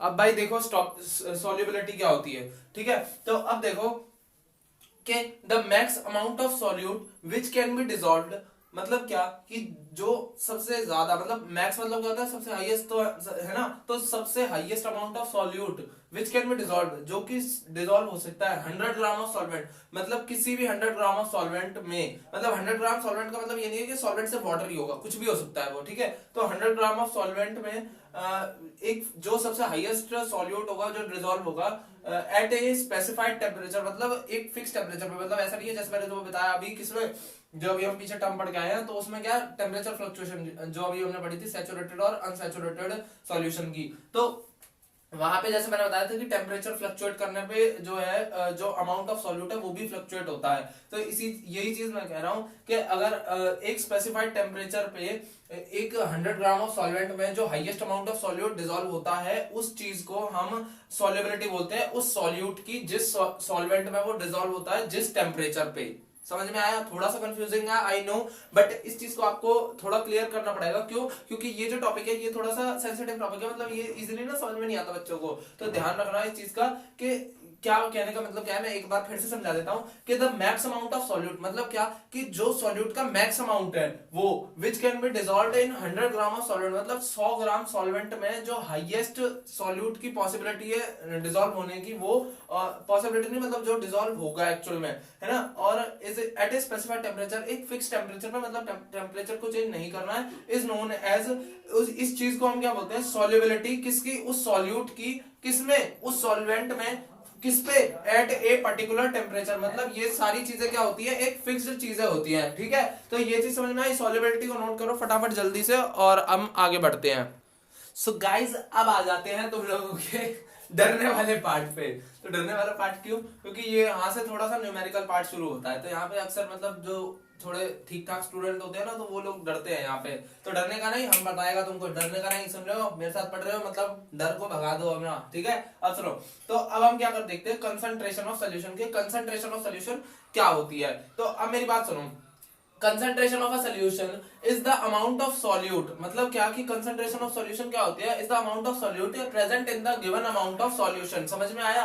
ये चीज समझ में आई? ये चीज मुझे पता है तुम लोगों को कतई समझ में नहीं आई होगी, तो जो चीज तुम लोगों को कतई समझ में नहीं आई है तो उस चीज को तुम्हें बिल्कुल बढ़िया तरीके से समझा देते हैं। सुनो भाई, तो जो कंसंट्रेशन ऑफ सॉल्यूशन है ना, वो किस पे, मतलब is the amount of solute, मतलब वो क्या होती है कि amount of solute given in amount of solution. समझ रहे हो? Present in given amount of solution. ये बात समझ में आई कि सॉल्यूशन के अंदर सॉल्यूट का अमाउंट कितना है, उस चीज को हम क्या बोलते हैं, कंसंट्रेशन ऑफ सॉल्यूशन। ये बात समझ में आई? सिंपल सीधी सारी, कोई बात ही नहीं है। मतलब एक फिक्स्ड अमाउंट ऑफ सॉल्यूशन होगा, उस अमाउंट के अंदर फिक्स्ड अमाउंट ऑफ सॉल्यूट होगा, तो वो फिक्स्ड अमाउंट ऑफ सॉल्यूट, ये जो इस चीज को बोला गया, इस चीज को क्या बोला गया, कंसंट्रेशन ऑफ सॉल्यूशन। तो जो अमाउंट ऑफ सॉल्यूट है जो प्रेजेंट है गिवन अमाउंट ऑफ सॉल्यूशन में, उस चीज को क्या बोलते हैं हम, कंसंट्रेशन ऑफ सॉल्यूशन। सिंपल, सामान्य, साधारण बात समझ में आई? ठीक है। अब आते हैं आपके फेवरेट पार्ट, मतलब कुछ फॉर्मूलेस पे। तो यहां से अब तुम्हारा जो चीज है वो मैं समझाता हूं तुम्हें। तो देखो, समझाने वाली कोई बात ही नहीं है इसमें, सिंपल सीधी सादी बात। देखो, मास बाय मास परसेंटेज, मतलब समझ रहे हो कि हम इसमें मास बाय मास परसेंटेज निकालेंगे किसका, सॉल्यूट का, विद रिस्पेक्ट टू सॉल्यूशन। समझ रहे हो? तो mass of solute with respect to solution, वो भी परसेंटेज ऑफ सॉल्यूशन। समझ रहे हो? मास बाय मास, ये हम निकालेंगे सब किसमें, परसेंटेज में, कि मतलब परसेंटेज ऑफ सॉल्यूशन में कितना होगा ये। ठीक है, मतलब इनका basically mass by mass percentage का मतलब समझ आया कि mass of solute with respect to mass of solution का परसेंटेज निकालेंगे हम इसमें। ठीक है, तो इसको क्या बोलते हैं, मास बाय मास परसेंटेज, और इसको हम m बाय m से भी डिनोट करते हैं। ठीक है, इसका फॉर्मूला क्या होता है, मास of solute upon mass of solution. ये थोड़ा सा रब हो गया है, तो mass of solute upon mass of solution into में 100। समझ गया? ये फॉर्मूला है, सिंपल, छाप लो। ठीक है, इसके बाद सेकंड आता है मास बाय वॉल्यूम परसेंटेज। ठीक है, तो मास बाय वॉल्यूम का मतलब समझे, मास of solute upon volume of solution into 100। ठीक है, इनटू 100, तो ये क्या आ गया, मास बाय वॉल्यूम, इसको हम m बाय v से डिनोट करते हैं। इसके बाद आता है वॉल्यूम बाय वॉल्यूम परसेंटेज। तो ये सारे फॉर्मूले हैं सिर्फ, तो इन फॉर्मूलों को जल्दी जल्दी नोट कर लो। तो volume of solute upon volume of solution, यानी कि देख रहे हो इन तीनों चीजों में डिफरेंस है। यहाँ पे मास ऑफ सॉल्यूट हो रहा है, यहाँ पे मास ऑफ सॉल्यूशन हो रहा है। ठीक है, मास ऑफ सॉल्यूट हो रहा है, यहाँ पे वॉल्यूम आ रही है सॉल्यूशन की। समझ रहे हो? वॉल्यूम समझ रहे हो? और यहाँ पे देखो, यहाँ पे भी वॉल्यूम आ रही है कि volume of solution, volume of solute कितना है और वॉल्यूम ऑफ सॉल्यूशन कितना है। तो तीनों में मास और वॉल्यूम, इन तीनों चीजों का डिफरेंस है। मास पता है वजन, और वॉल्यूम मतलब समझ रहे हो, लीटर में आती है क्वांटिटी, वो चीज। तो ये चीज है, तो नोट फटाफट से नोट कर लो सारे फॉर्मूलेज, और कंसंट्रेशन ऑफ सॉल्यूशन की डेफिनेशन भी नोट कर लो, फिर हम आगे कुछ देखते हैं क्वेश्चंस वगैरह। तो अब आते हैं कुछ क्वेश्चंस पे। तो अब आप लोग देख रहे हो कि हमारे सामने एक क्वेश्चन है। तो क्वेश्चन क्या है कि 110 gram of copper sulphate is present in 550 gram of solution, calculate the concentration of solution. ठीक है, यही चीज की बात मैं अभी पीछे कर रहा था जब हमने कंसंट्रेशन ऑफ सॉल्यूशन डिस्कस किया था और उसके कुछ फॉर्मूलेज डिस्कस किए थे। तो वहां पे मैंने क्या बोला था कि कंसंट्रेशन ऑफ सॉल्यूशन, तो वहां पे बेसिकली तीन चीज थी, क्या, मास बाय मास परसेंटेज, एक था मास बाय वॉल्यूम परसेंटेज, और क्या था, वॉल्यूम बाय वॉल्यूम परसेंटेज। तो अब यहाँ पे तुम लोग देख रहे हो calculate the concentration of solution, मतलब अब तुम सोच रहे होगे कि यार हमें यहाँ पे कौन से वाला, मतलब कौन सी वाला, मतलब फॉर्मूला लगाना पड़ेगा कंसंट्रेशन, जो अभी हम पीछे पढ़ के आए हैं, मास बाय मास का, मास बाय वॉल्यूम का, या वॉल्यूम बाय वॉल्यूम का। तो सिंपल सीधी सादी बात, तुम्हारा शक हम दूर किए देते हैं। तो देखो इसका आंसर, मतलब सॉल्यूशन क्या होगा, तो SOLUTION। ठीक है, तो अब इसका क्या देख लो, सोल्यूशन। ठीक है, तो अब देखो इसका सॉल्यूशन क्या होगा। तो अब देखो सबसे पहली बात कि यहाँ पे जो सॉल्यूट है वो किस चीज में है, ग्राम में। ठीक है, और ग्राम में क्या होता है, पता भाई, ग्राम में क्या होता है, ग्राम में तो मास होता है। और ये जो सॉल्यूशन है ये भी किस चीज में है, ग्राम में। तो ग्राम भी किस लिए यूज होता है, मास के लिए। ठीक है, तो बेसिकली दोनों चीज मास में है, तो यहाँ पे कंसंट्रेशन ऑफ सॉल्यूशन मतलब क्या, मास बाय मास परसेंटेज। ठीक है, क्या मतलब, मास बाय मास परसेंटेज, वो निकालनी है अब हमें, है ना। अब इसका फॉर्मूला बता दो मुझे जल्दी से, अभी लिखवाए, जल्दी बता, ओए फॉर्मूला याद है ना, याद कर ली फॉर्मूले अच्छे से, जल्दी बता मास बाय मास का फॉर्मूला। तो मास बाय मास का फॉर्मूला क्या होता है भाई, बताओ जल्दी। अरे यार वही होता है मास ऑफ सॉल्यूट बटे मास ऑफ सॉल्यूशन। ठीक है, और बताओ बताओ बताओ इनटू 100 परसेंटेज निकाल रहे हैं, क्योंकि सिंपल सीधी सादी बात। ठीक है, अब देखो मास ऑफ सॉल्यूट कितना है, सिंपल सीधी सादी कैलकुलेशन है यार, 110। ठीक है, और 110 ये क्या हो गया, मास of solute, mass of solution क्या है, 550। ठीक है, और इनटू क्या है, इंटू क्या है हमारा 100, ठीक है। तो 0 से 0 गया, 11 बन जा, 11 5 जा 55, ठीक है। और 5 बन जा 5 20 जा, तो परसेंटेज कितनी आ गई हमारी 20%। समझ में आया। तो मास बाय मास परसेंटेज कितनी आई हमारी 20%। तो बेसिकली कंसंट्रेशन ऑफ सॉल्यूशन क्या है यहाँ पे हमारी 20%। सिंपल सीधा साधा क्वेश्चन, जल्दी से नोट कर लो, करना है तो फटाफट से जल्दी।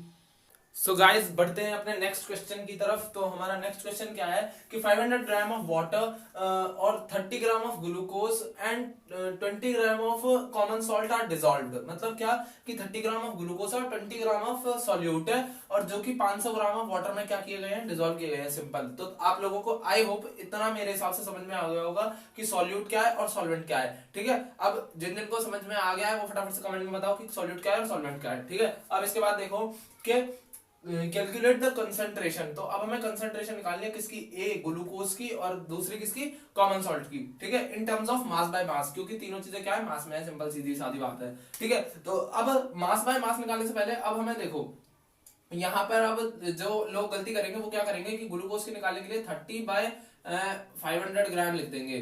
तो यही लोगों की सबसे बड़ी गलती होगी। पता है क्यों?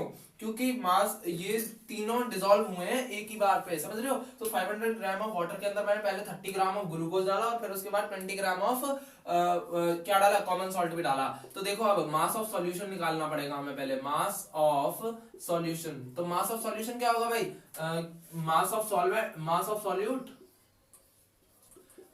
और प्लस में मास ऑफ सॉल्वेंट, है ना, यही तो होगा। तो अब देखो इसको जब करोगे तो क्या होगा, मास ऑफ सॉल्यूशन कैसे आएगा, मास ऑफ सॉल्यूट कितना है हमारा 30 प्लस में 20, यानी दो है तो दोनों डालने पड़ेंगे, क्योंकि ये भी सॉल्यूट है और ये भी सॉल्यूट है। मैंने जैसे बताया था पहले कि दो सॉल्यूट भी हो सकते हैं, दो क्या 3 भी हो सकते हैं, 4 भी हो सकते हैं, 50 भी हो सकते हैं। तो ठीक है, तो 30 प्लस 20 प्लस में mass of solvent, mass of solvent कितना है हमारा 500 ग्राम। तो जो कम होता है वो क्या होता है सॉल्यूट, और जो ज्यादा होता है वो क्या होता है हमारा सॉल्यूशन। तो दोनों को ऐड करोगे तो कितना आया टोटल 550 ग्राम। तो ये हो गया हमारा actual mass of solution. Mass of solution हमारा कितना है 550 ग्राम। पहली चीज आ गई, तो इस चीज को याद रखना, ये क्या है हमारा मास ऑफ सॉल्यूशन।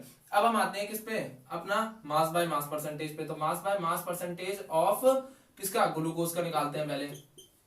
तो अब देखो ग्लूकोज का निकालोगे तो फॉर्मूला बताओ भाई मास बाय मास परसेंटेज का। मास बाय मास परसेंटेज का फॉर्मूला क्या होता है भाई, बताओ बताओ बताओ। तो मैं यही याद करवा दूंगा, जल्दी बताओ। मास बाय मास परसेंटेज का फॉर्मूला क्या होता है, तो मास ऑफ सॉल्यूट, ठीक है, मास ऑफ सॉल्यूट, और उसके बाद क्या है मास of solution, mass of solution into में 100, ठीक है, ये चीज हो गई। अब मास ऑफ सॉल्यूट को यहां लिखो, मास ऑफ सॉल्यूट कितना है 30, और बताओ मास ऑफ सॉल्यूशन कितना है 550, ठीक है, कितना है 550 इनटू में क्या है 100, ठीक है। अब देखो 0 से 0 क्या 2, 5 2 जा और 5 11 जा, ठीक है। अब इसको करोगे तो ये कितना आएगा 60/11। तो इसको जब काटोगे तो मेरे हिसाब से आएगा ये 5.45%, ठीक है। तो ये क्या आ गया हमारा ग्लूकोज की मास बाय मास परसेंटेज आ गई, कितनी आई 5.45%। आई होप इतना तो क्लियर होगा, ठीक है। ये चीज समझ में आ गई, ये कैलकुलेशन समझ में आ गई ना। क्या किया, मास ऑफ ग्लूकोज को हमने किया mass by mass equals to mass of solute upon में मास ऑफ सॉल्यूशन इनटू में 100।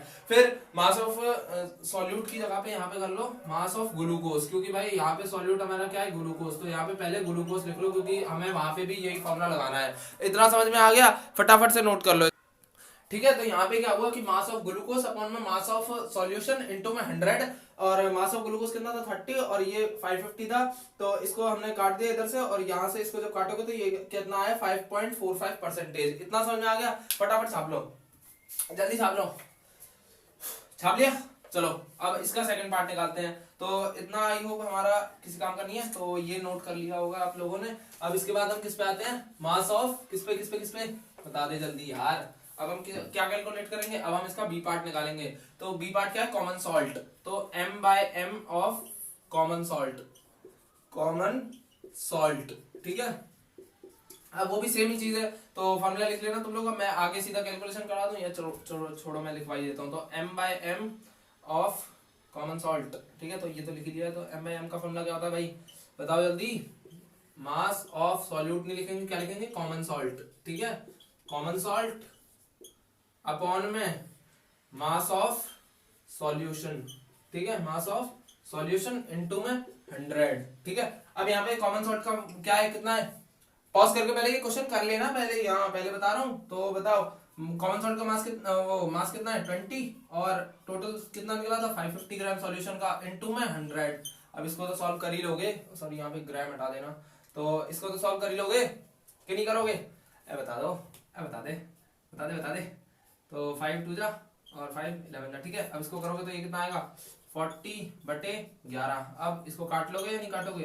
3.63 आएगा, आई होप सो 3.63 आएगा, ठीक है। तो 3.63%। ये चीज हो गई हमारी पूरी।